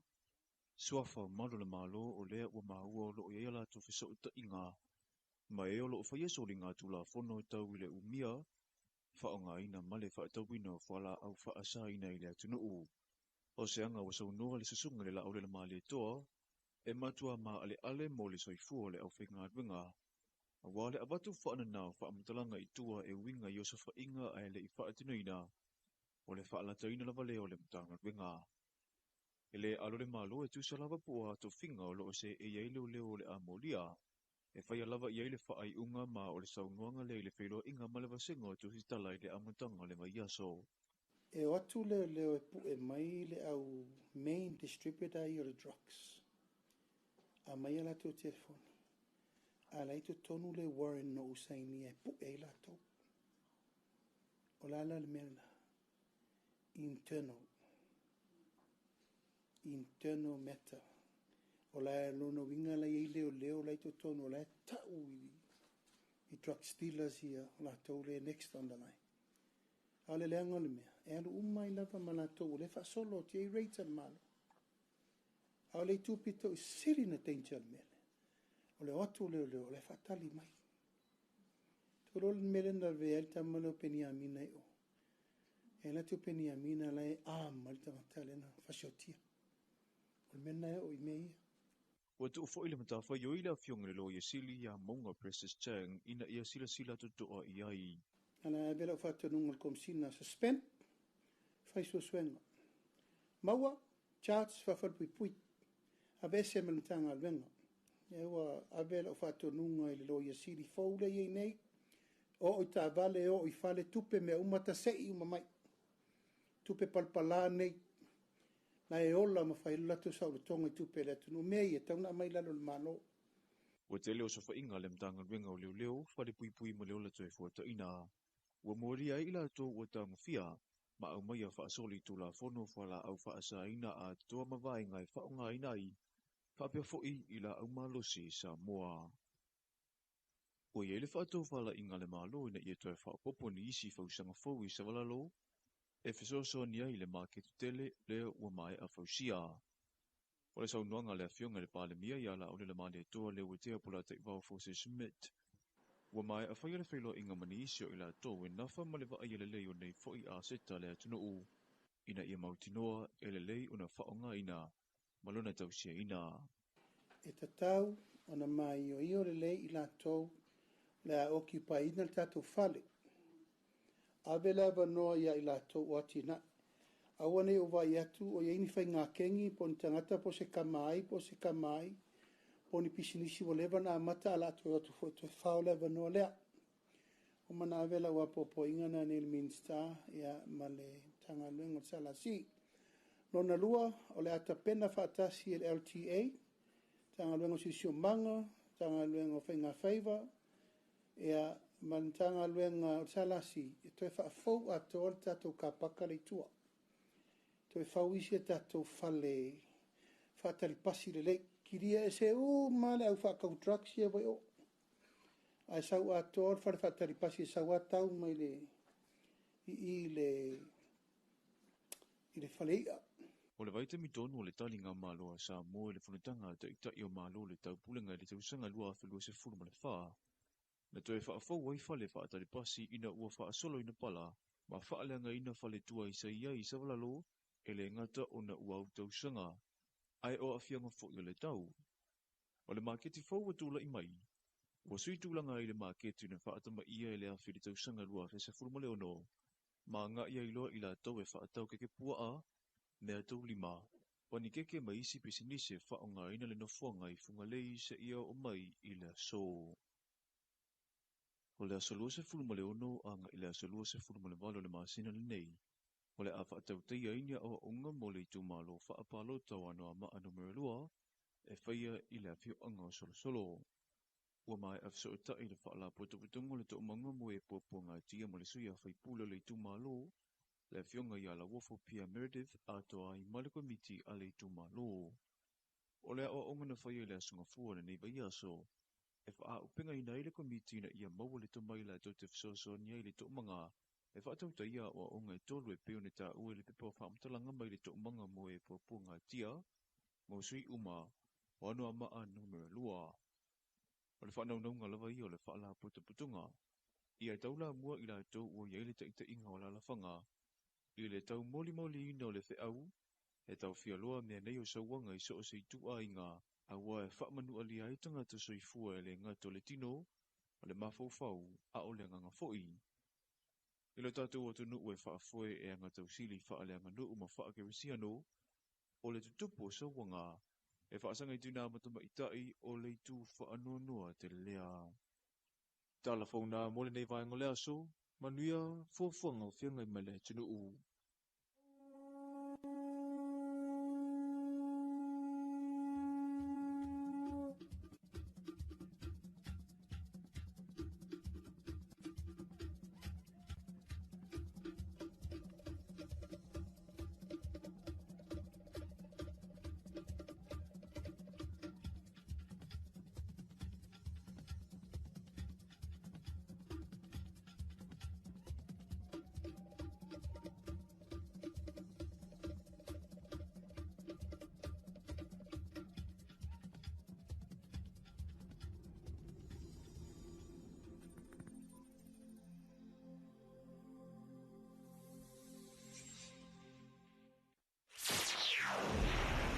Makouri ka pagi kuira ko e whamamai ar tu e pia makua eia. O makouri i ko e lau ngal whasa o sao a kua le tena tu e pia mere ia. I ron mere inga le moea le poetry. Rem lea? Au mi ki le ku e pi.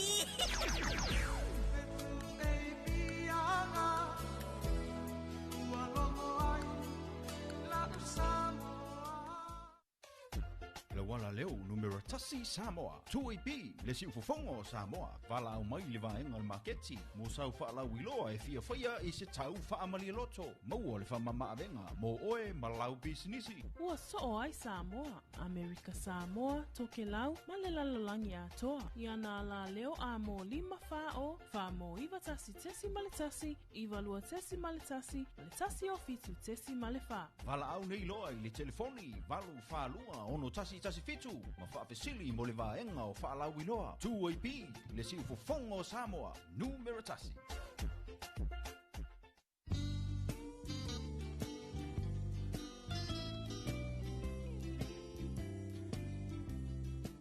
Maloto ina, o whea e usupo ie. Se au te alua tupo le asi la me ta pisa mai ngā tai le whare komiti. Whalongo le vaenga lua le polo kikian malo, la fwoi wapo e kumkumu e ngā kai. Mana te le ala, awano le leia le si talo sanga ia i mosi masini fo ile vidi ai la au. Te lo se falo lolo mau i masini yo. Ui papa, ke haru sa o ala i vaiteli. Ile falo loa mo whatoanga. Te mawai masini le lei, masini anga ta o oi e kuai. Te le lava, o te alua tu lai le whare komiti talo sanga ia. No ti e lo le i vaiteli se i mata i e masini. Fio mai lo ia tātou la lai funga lei, vaiteli whapea sa le longa mo le motu tele i sa la fai. Pe wala au mai fo i numero telefoni 225 251 whapea sa le lolonga i le 5 Pe asia se fo i lunga o penga ta whailangi i le mātou Facebook page. Samoa Agriculture Store Company Limited. Samoa Agriculture Store, helping you grow.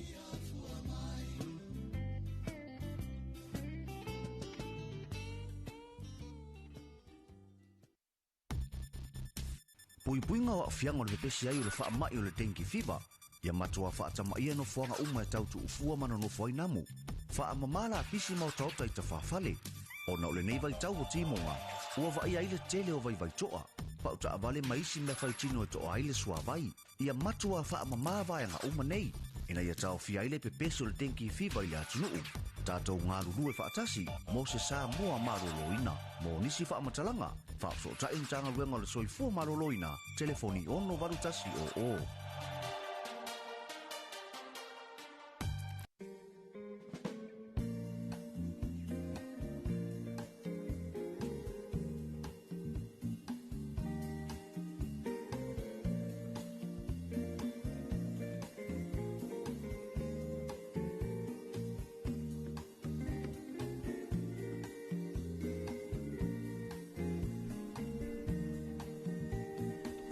Te mele wati le tautua mele unanga la wala leo le si ufongo le tunu leo wa se fulu malua minuti wa te aile itu la valu ai le tautua foi mele unanga le nei la wala leo le si ufongo le tunu le tu pi mai fa fongo le tatu wa tunu ile toi fanselawina wa tatu tala fo mai vai fanua pe ona fonga inatu le sunga ia matawaina isa ako le vaenga tala fo e atal tonu lo o le le lava le vaenga lo fa pe na usu mai ele to tele ai fa talofa tu ia pe telo ikanasio.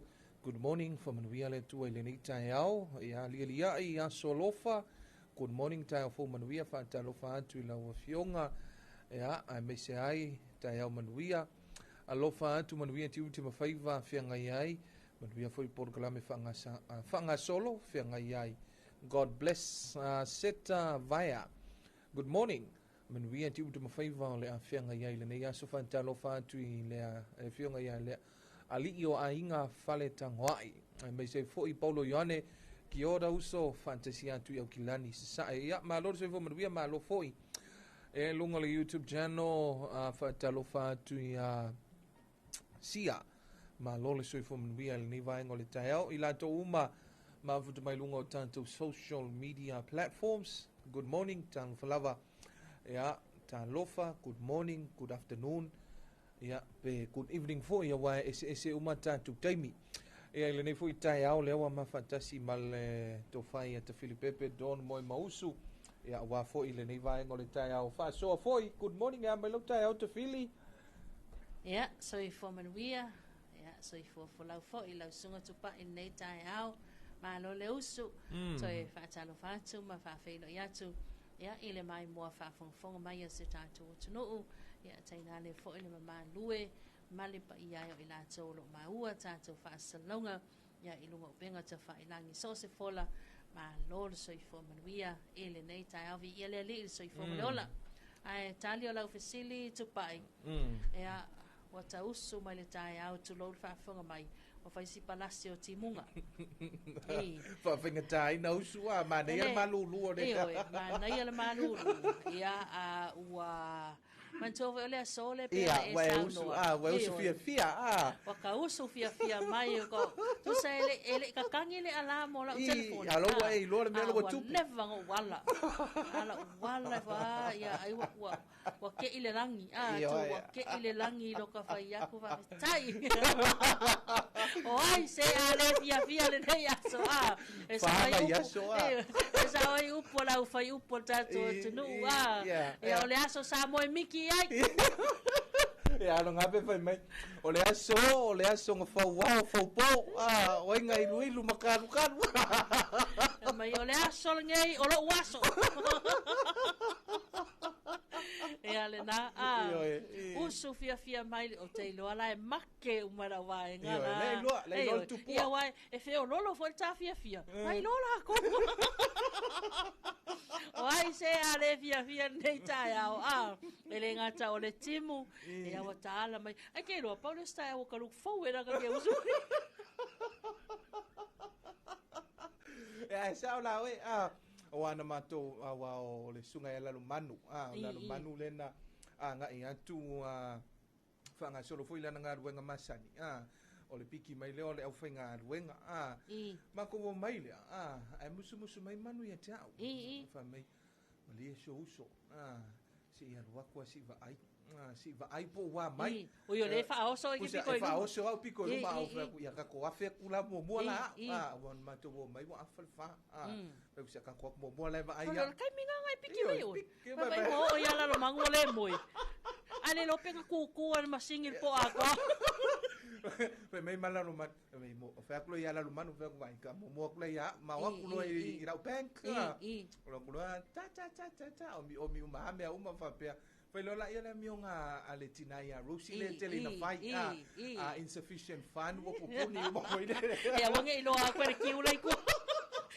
fa nga elo tino tele ia mo telefo ai ape o mi aku esa mo mela era o mi aku angi pela wa fa ka fa fa vo ngale mo kango o mi fo ile le lo ke vai aku ma nei sina me lo fa tai o balau me ya manu le tono ta vale manu fiki ka ko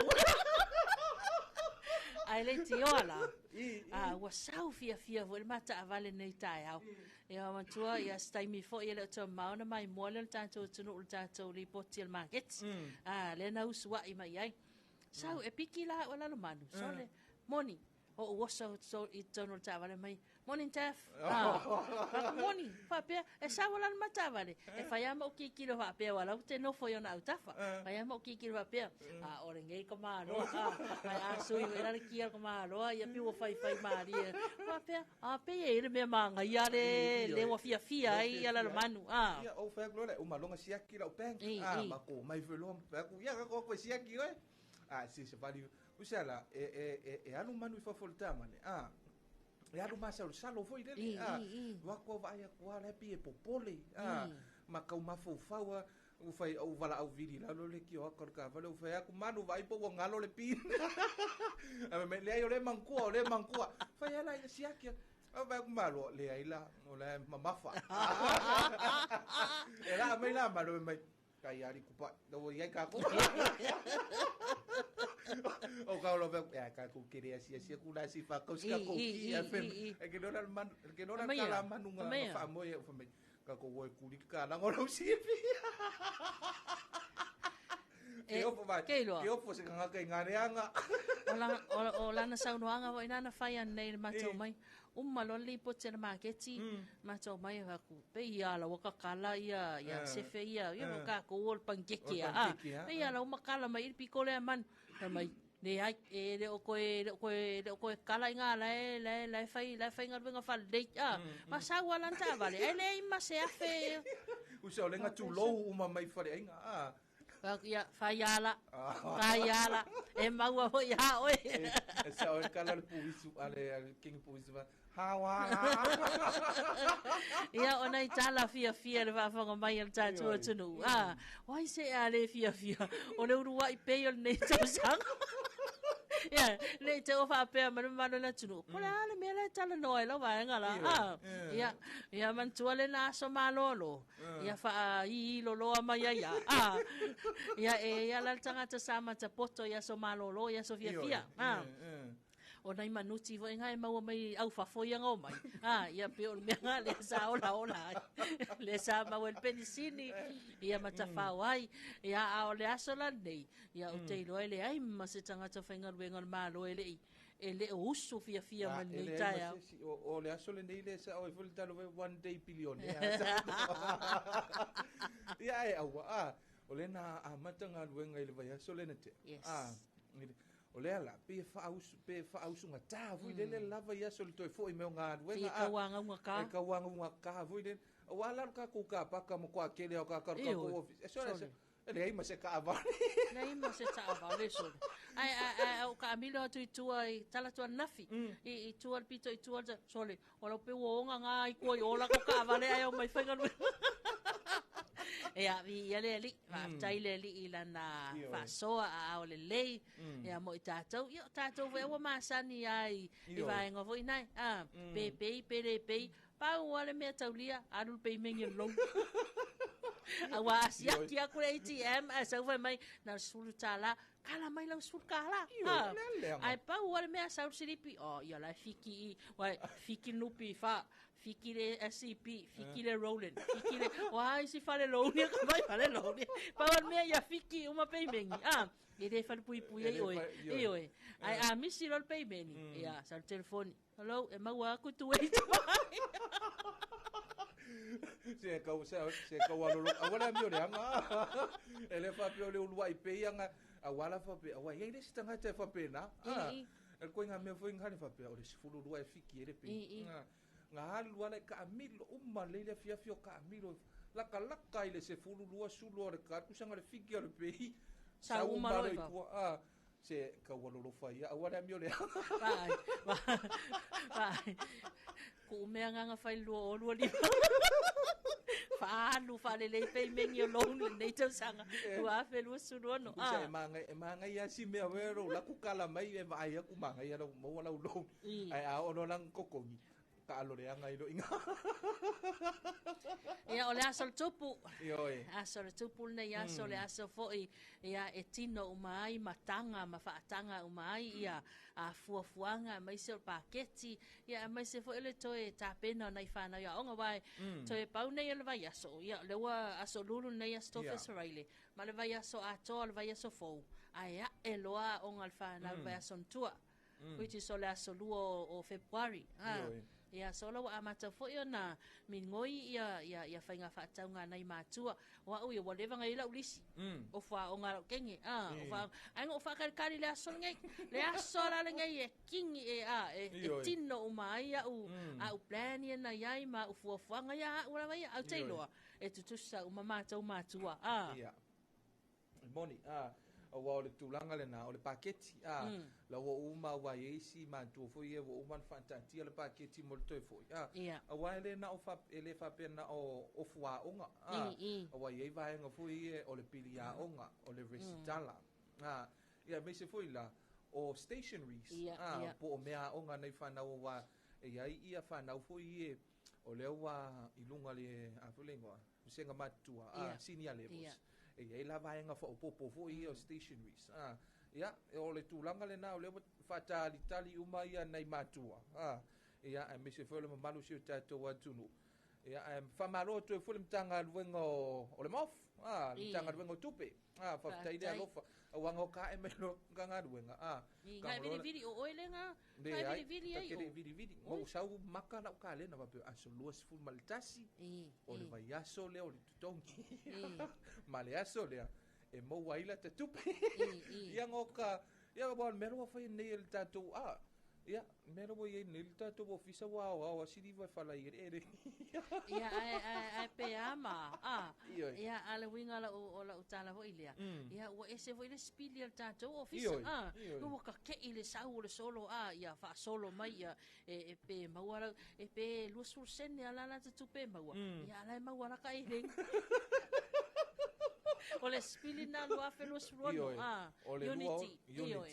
unity a que no la le asola ni ele to esa wengi ele ko sa vali mengi si va pe ka ko ele le la alo tangata no vinga le la ko pungi mo foi ko le ai ko yo mai a ku ka ko ele yo mai to fa solo mai a talo va to en manatu le to telefo ila to wanga mai lunga la tele fa si su ma ma se a wala tele o vaenga le tātou tunu ia e pe ona sila fia wa lele po o timu mana yo la tamalo longa tu lo tai au ia e vel tan tunu ngal tātou va so le tātou Talofa Samoa nei tai la solulu ia sa ma o se fainga malo longa file mo male manaya male to file mo le ngal leo le li manaya le timu ia manaya le usmaya tautu ana lo sanga le mo a vela fa mo le sanga le mo maranga inga lunga tele ia mai se wa mai tawina ia wa ia vaenga a wala fo ile wa ia nai pu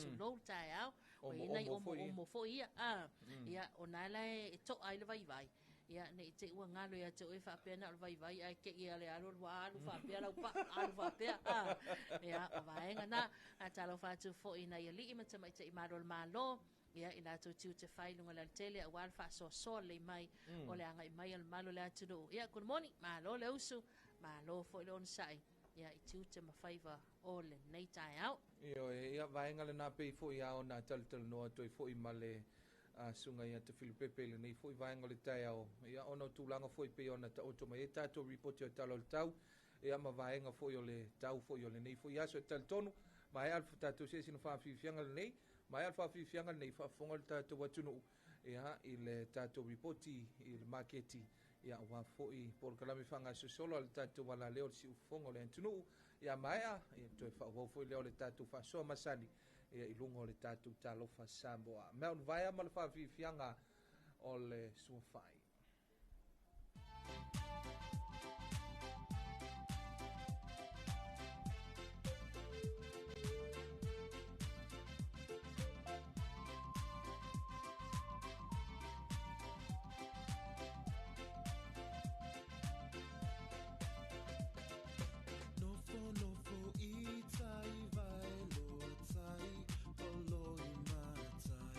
Malingi lingi mai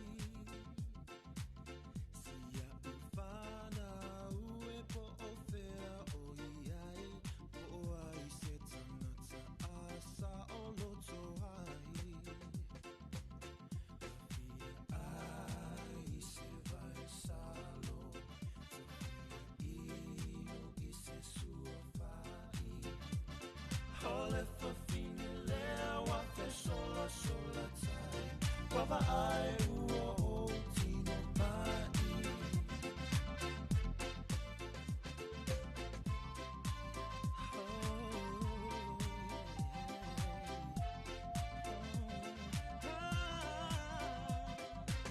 Afisilingia ita e tangata wa ima ito tasi fea lau hawa.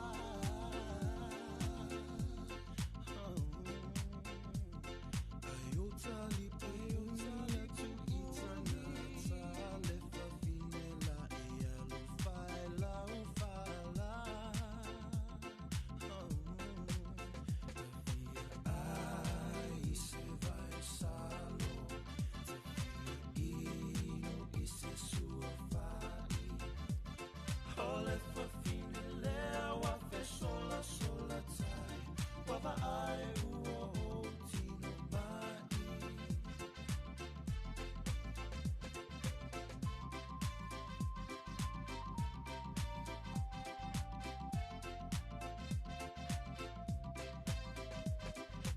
Ole fi so ia e te tangi ai ulo uola halu ilo utina.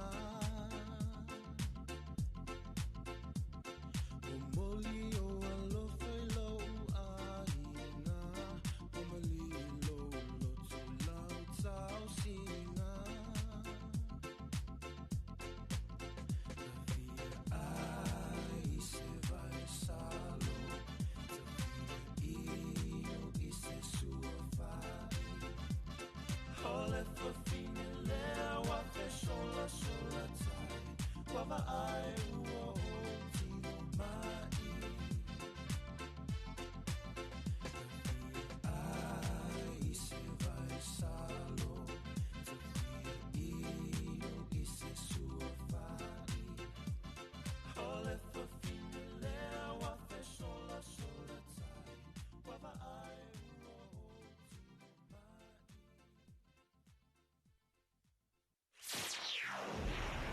Mako rin kapagi kukuina mo e whamamai ar tu e pia mo kua eia. O mako ia I ko e lau har whasa o sa o kua re tena tu e pi mere ia. Ki hon mere inga le moe a le po a dream. Em lea. Naomi ki le kueipi.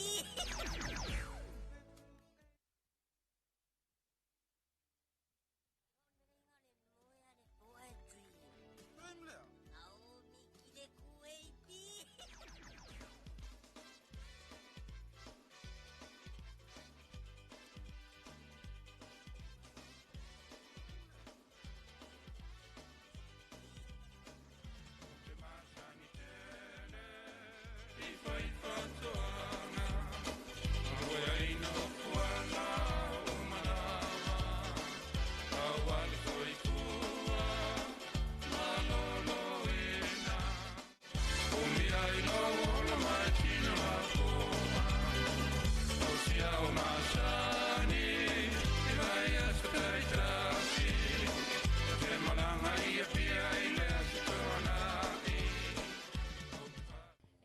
Lava te Talofa ia I le whaafonga mai moa la tātou tunu ule nei tae au o le aso lulu le nei aso lua sultasi le masina Januari ia I le tau amatamata I le tātou savaringa I le nei tau sanga luafe lua suluano.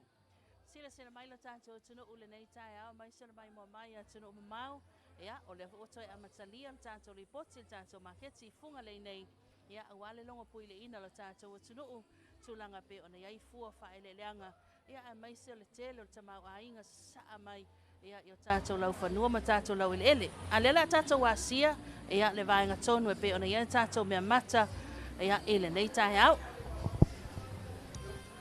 Ia o le silsila mai tātou tunu ua tele na fola ia tātou mea mata ia tātou tau talo na le pito lava itua.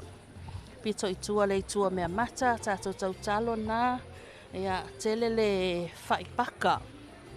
Tele le whaipaka na o sila mai la tātou tunuu. Ia ile nei fo I vaenga le tae au. Whaasolo mai e tātou talo lua sulta la le tau talo. Lua wha ono fitu. Ono I le fitu talo le tau talo. Mana ia la popoa. Tele tātou whaipalangi. Matua le lei au whai. whaipalangi nā. Ia ele mai mo mai le tātou tunu ule nei vaenga le tai au. Never na usu mai le malo le tunu. Ma wo ia tātou tau popo. Ma wa tātou tau popo mai au na oa. Ia whetau ile leia ma ti munga le o iai. Ia o isina tātou tau talo nai pe ona sila mai iai. Lua sulta la tau talo. O lo o whewhiloi. Talo mumu ma le talo pae pae. O mi te tele au whai pālangi. Ma naia. Tele le au whai. Ia pe ona sila mai iai. Ia o isa tātou talo na. Wa mato i tele lava le mea mata. Wai, wa 5 ono fitu talo le tau talo e lua sulta la. Tele le au whai pe o le tau baba talo ma whai. Ia ile sila whaafonga mai le tātou tunu. Tele le talo pae le na. Ia o tātou tau popo. Mawal ta amu New Guinea. Ta amu New Guinea na. Ia to atasia o ia mawal mal ta amu Tonga. Ta amu Tonga. Ia 5 ta la tau popo. Fa popo ile tau popo 5 ta la. Ia mawal ho mal tau popo se furu ta la. Valu popo le tau popo. Mai a le o na oa. Ia o isi tātou tau talo nā lua sulta la. Ma naia. Tau uli papae. Ia o le uli mumu. Tele ma noa noai. Ia tūlanga pe o na iaila tātou maketi nei funga lei. Tele lau whai. Au whai pālangi. Maua tātou whai paka nā. Maua tātou ato koko pula. Ia o whetau ili leia. Malito e fo il to tele aturo mamau. O kasela popo o talo. Talo ia pe ona sila mai ai. Talo pae mal talo mumu lua sulta la. Tolu talo fa talo. O kasela popo. Matua le leia tātou au whai. Lola. Ia, o le sia tātou o sia tātou talo ia. Lua sulta la tau talo pae na pae lava. Ia leo tau nuu le i na uma ona fola tātou uta tele na. Ia o le talo na mai sa musu ia le pata. Sa mai tel matangi ma naia. Lua sulta la tau talo. Oka, tele ma noa ai. Foa ia le lii. Ia i o tātou lau whanua. Tele le tau talo. Lua sulta la tau talo. Tele ma noa ai lau whai. Pe o le paka ma le whai pālangi le tele. O le pālangi o le whai pālangi. Ia o le paka singa. O le paka Samoa. Ia, isi tātou ta amu Tonga ia. Le mawal pito lea. Pa solo mena ia isi tātou tau talo ia. O kasela popo o talo. Lua sulta la. Lua fa 5 talo tau talo. Ia, sila mai. O lo anga i mai lava le malo lau fai whatoanga. Ia, tele le talo. Lua sulta la tau talo. Tele fo inisi o uka ia lele i fola. Tele la wal tau talo. Ma wo fo i mafusi ru au tau popo. Ma wal tau uli. Ya, ma wal tau uli lua sulta la. Ka mala lea fa ko ale le ia varu fa mama. Ya, tele la fa i misiruki. Oka matua mana ia. Mana ia le tau mafa. Ya, bawa tātou au whai Samoa na. Au whai Samoa matua le leo isi au whai nae. Ma nei al whaapula. Whitau i lei mo tau mawhitanga. Ia, nei matua.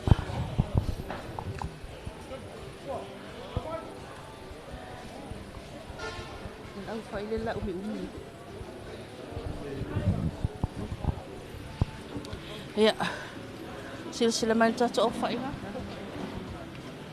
Ia ole kalima.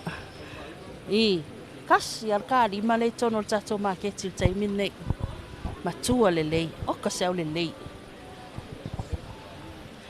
Ea, whaasolo mai a matua le lei au whai pālangi, koila pālangi. Tele mana no ile au lua lua, tele le au lua lua. Mana matua le lei. Ia sila mai foi la foi fale ainga ila to fai la tina e fale ainga va.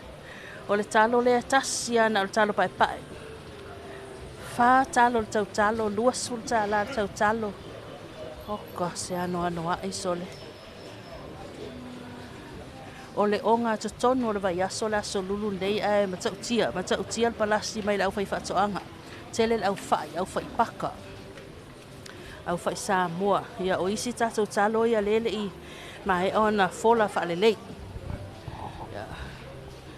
Ai sile mai o lo ufi ni se tato wa me mata lele i tau nu mai la to ya naina tulanga le.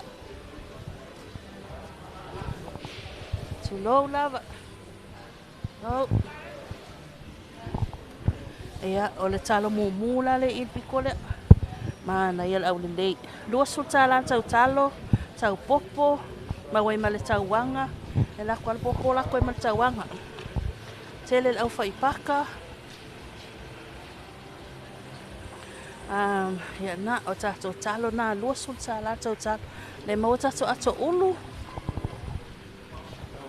Mau tato ato ulu. Solo. Morning. Morning. Pele sa we lau market. O tia vea. Tia vea. O ele ana ulu ia a. E fiel tawal ato ulu. E ave kolus fu. Tolus fu tala ato ulu mana ia. Tolus fu tala ato ulu. Kama ko nga aso ngele umua a. Umua ra mai. Ia sila mai le wa alu lunga le staso market nga kau kalonga.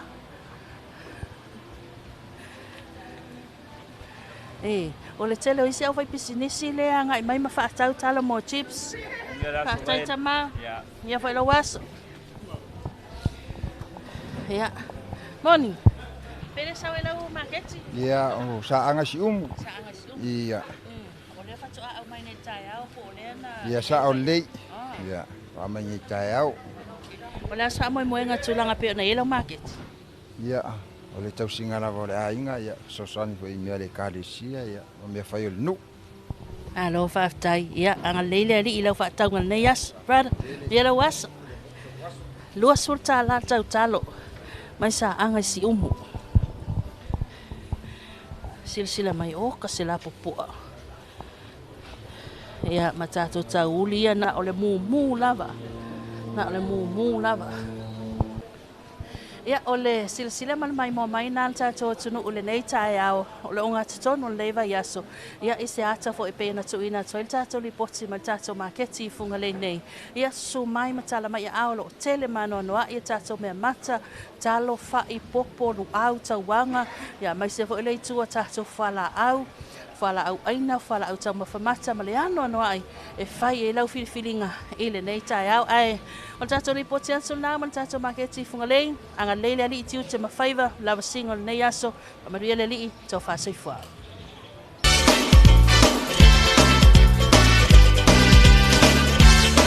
Sabari mai masia watapi mai tau matatu lai titi ai awe teita peso tamai tau matatu au mai le pasi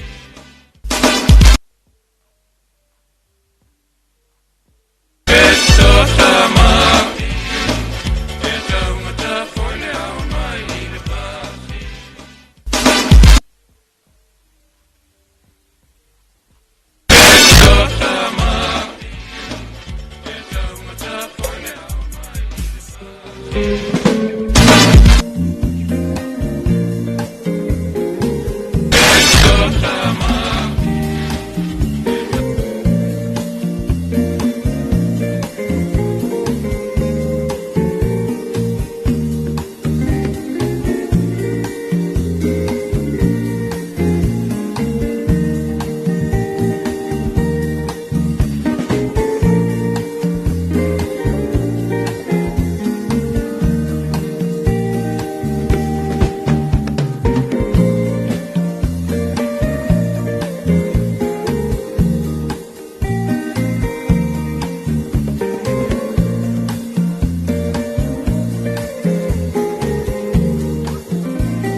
Le nampe ona mai mo mai lo tanto wantu no o il tanto lua I ripoti o le tanto maketi pe fo ona fai pa anga I le tanto wala le nei e me se ai e o le tanto wa fala pot tonga o tau yo fala lave tu fo se I le vai ngol ACC e fa Talofa tuai ya le fionga ya utu fa sili ya ma le tanto vai ngai le nai le maketi e mai me se foi il pulenga ma le foi nga le tanto vai ngol ACC tal tonu le foi mo toi amatalia le tanto fai nga pa anga masani ma le vai ngol ACC wa lava le tanto por kalamile ne yor report al market pe ona reportia mai ele sunga ya te Filipepe ton mo mausu tu langa foi le wa ia le tele male ano noa I o vaenga pe ona ia le au fai ati na o tau talo au fai ka mu ia male tele male no no e ui lava ina lo wale tau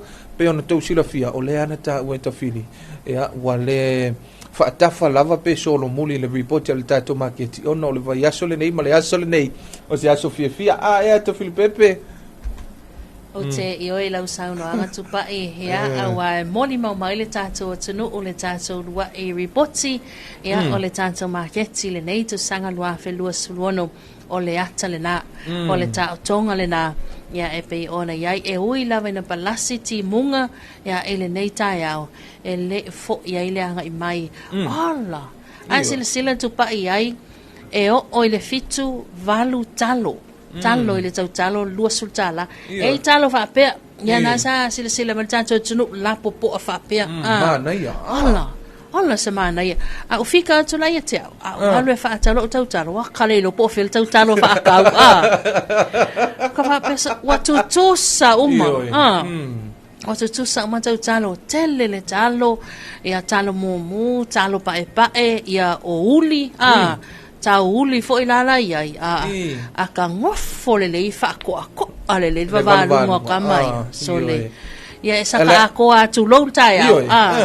Al kamangor kau ngai ka semana ia aba ia ula o te ilo ia te ilo ia wa po le alo fa tau talo o sile kia ka ikara ka fa kau le uli ai fa li fula se kamangi vo ngale le saka ako ko kama api o lo kamoko vo le tu lo le fa fonga le tu amalanga ai makua ai lolo ia le ngiwa kala ila male apa le tas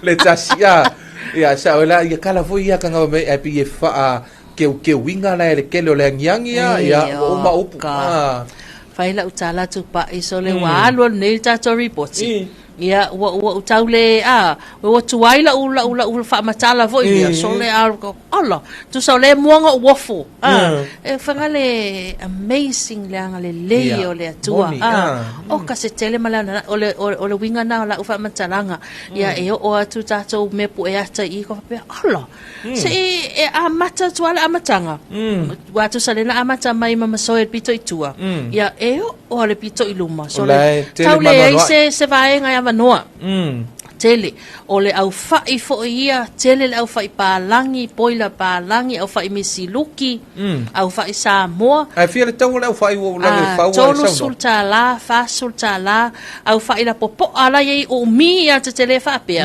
lima sultala au fai misiluki na au fai palangi na tasi ale ka lima tas ya le ka lima la ya te lo ai wa fa tau te mi nei langa e o atu tato me po ya tala e wa nga I ma ia na isi tamali ina ma tala noa ia ile ka lima ai ale tau le tamu tolu sultala ia o le niukini la ia e tolu sultala niukini le fa pe ia tamu tonga o la umi la popo fa pe fa sultala lima sultala ia tasia tato fa tau ato ulu la ia ia o si tamasia mai la fia anga tia vea ia tolu sultala la ia duel ato ulu o wapi o fio anga na o le faitule na o le mata o tia vea o fausanga o le atu fale alili la tua li pata se o ko fa no ska kala no vai ia tu sa tala lo vai tu sai e usu mai il marketi ia la ngor mato marketi o yo le mato to anga le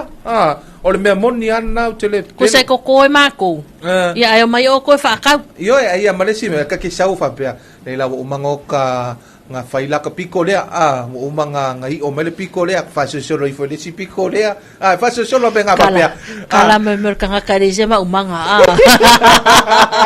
ale winga na fa mtalanga telefo ile popo o le fusilu au o le tauanga ya ona o le tato taimi ai o le io o anel tato me po e ata ile tule ye fala au tau mafamata fala au faisua fala au aina oka tele mana noai la ua maua malu tai au i tau mafavela iyo ya mawai ya kokoesi o vaisalo sua fai maua ko pai o ko alaisa ya le fo se e lau na i tamba na i faletua ia e fa taule le tapa Samoa le kipi ya morsilafia ya ona olele ia o mai il tanto me poeta ona o tanto taimi Pada tulangana o la fo amata na talaya tato fuli marketi ia le mawai me tau lima o la ia iso se vaenga ia la fo wai male tato smoothie ia ona le to tele la to savala mai amenga le po emele smoothie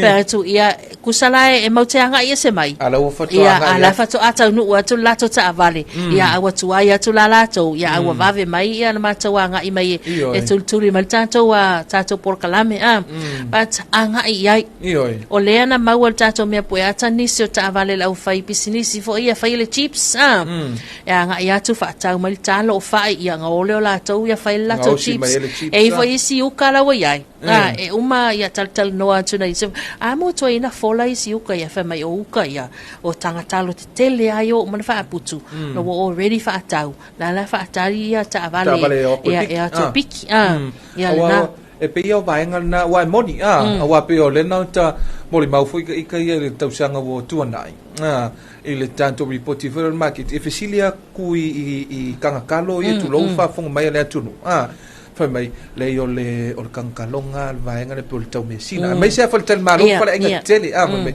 e o le si fa le enga na le na o ka mai le pe o le na fa tonu mai la ko kalo ia fesilia fa mai le or kalonga le ave fua le tele o le market o tangata ia ma i foi e tate moli mau e foi mau ta fa pe so le ai o le ta o tol ta mau ai ga mal tele le no ai o to mafutanga i tono le tunu ia le sila mai lan tanto tunu a fa ia na te tau fo ma market lo time mi ale nei anga i mai ai lo o mau tele le tamau a inga le tato maketi tulanga lava tau mafa ia mai sele toi fai o umu fo ia na ia tato tangata ia lele i malanga ia na tele mana noa ia tato a me mata le tato maketi ia ele nei tasi ale ato koko pula tasi ala ato koko pula tolu sultala ia e pe ona ia anga i mai ai pai lau faataunga ia manuo lea e mawasina masele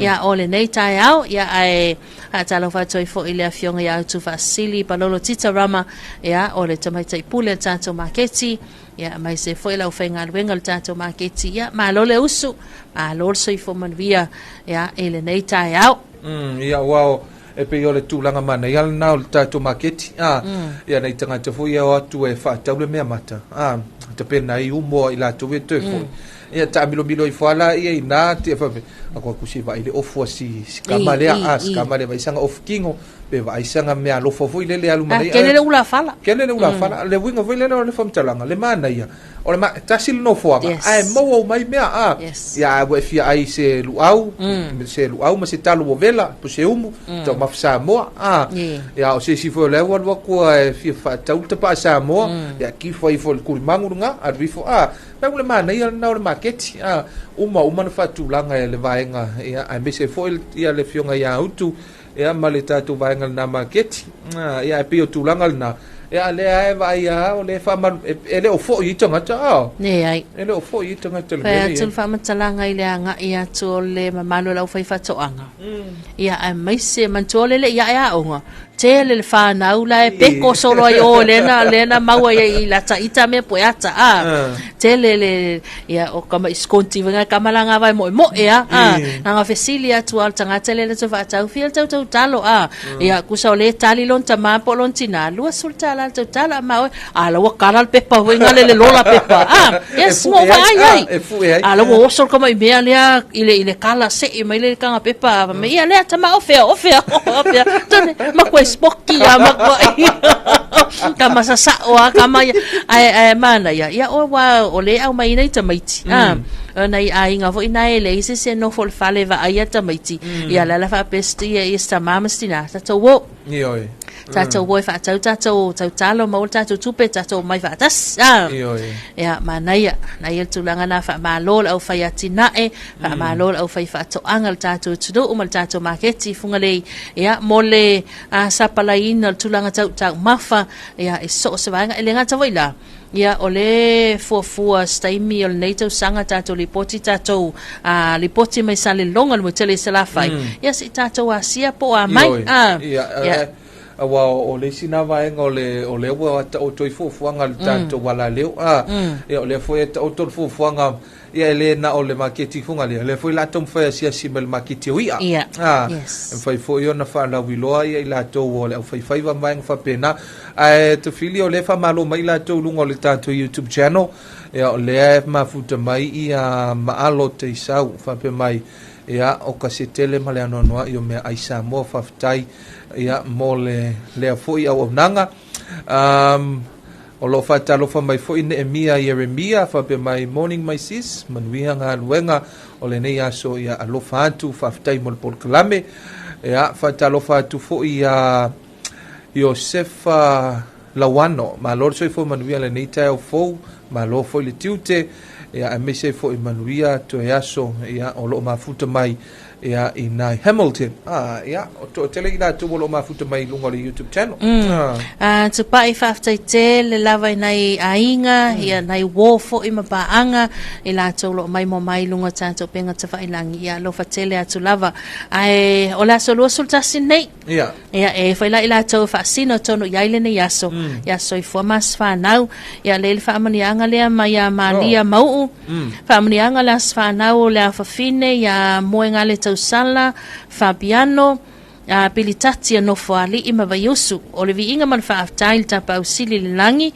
wa ulia mai oe le alo tamaitai moenga le tausala ile aso lo wono tausanga ma ia lo fale atua to fa popo ni sia stele mo oe le pele usta ia o matua fa pe matua o matua alofa iso se tangata ai fa sila ile mata o ile atua to anga ile lotu male aonga wa so lu mana Emmanuel happy birthday, God bless you alofa anga ma familianga o nga wa a pelu makirita male fa nau i New Zealand nei ai fa sila ile lofa anga o nana ato nina i au kilani New Zealand nei fa pe ai fopo pilitati o vayusu ia o niso familianga ila to aso i fomas fa na ai fa talofa tu ia o lini au tufunga fonuti fa be mai good morning manuia por kalame ma futa mai nai Brisbane Australia o le sunga ia felesi tanu vasa tai manuia tu pai manuia le tiute ia lofa tu foi le sunga ia te fili nei o tatu ainga ia mese nei o tatu tangata lo ma futa mai ia tunu mamau o lo fa pena lava na lo fa mai tatu wa tunu o Samoa e tal tonu wa ia vai ngabulbul el tatu por kalame te filpepel ni tai au ia ole o tatu o mai le si ui o tatu Talofa lava Samoa man tatu fa so le o ngat tonu nei va yaso por nei aso lulu ia ona moli le nga fa te le lava le maulunga ona ia tatu pa anga e pe ona mai mo ma fa fonga mai e le tatu fa so le nei tai au ia anga le fo ile li i tiu te ma fa fa solo ia i so se atunu fe lava la atunu o lo mafuta mai ai ia inai ainga o e pele mai mama ia mai se fo tatu tunu nei Samoa ia tai mai tatu le ngango le tua le tau mate manuia tatu fo langa ma tatu sovlingo la voice fa matalanga ia o tau la ulu ma va se lua ma le sunga ia tupa il tatu por klame ia malu ave fale o tau finangalo ia ele nei tai no ta inga lava o ona ia ina ia tatu fa so ma tatu talanoa ia tu fatu ma tatu wa fasoa ia tulanga pe na Yesu tatu tunu ele nei ya solulu ia manuia tele na single nei aso to fasifwa. Ya, ole na ua taulunga mai le tufai a te Filipepe don moi mausu ia le tatu proklame le ni vai ngol tai au ia moni a au ia le nanga masani le tatu wala le nei ia ai tatu wa te tuluina pe ai fa fianga musika sui fe filo ia le tatu wala le nei mantua tali va on tatu talfo ia tala mai foi ia tunu mamao pe ona lipotia el vaenga ale litio fa va maloni sila manu ia tele ti ultima faiva se tatu wa tunu ia mole nei foi ia sololo.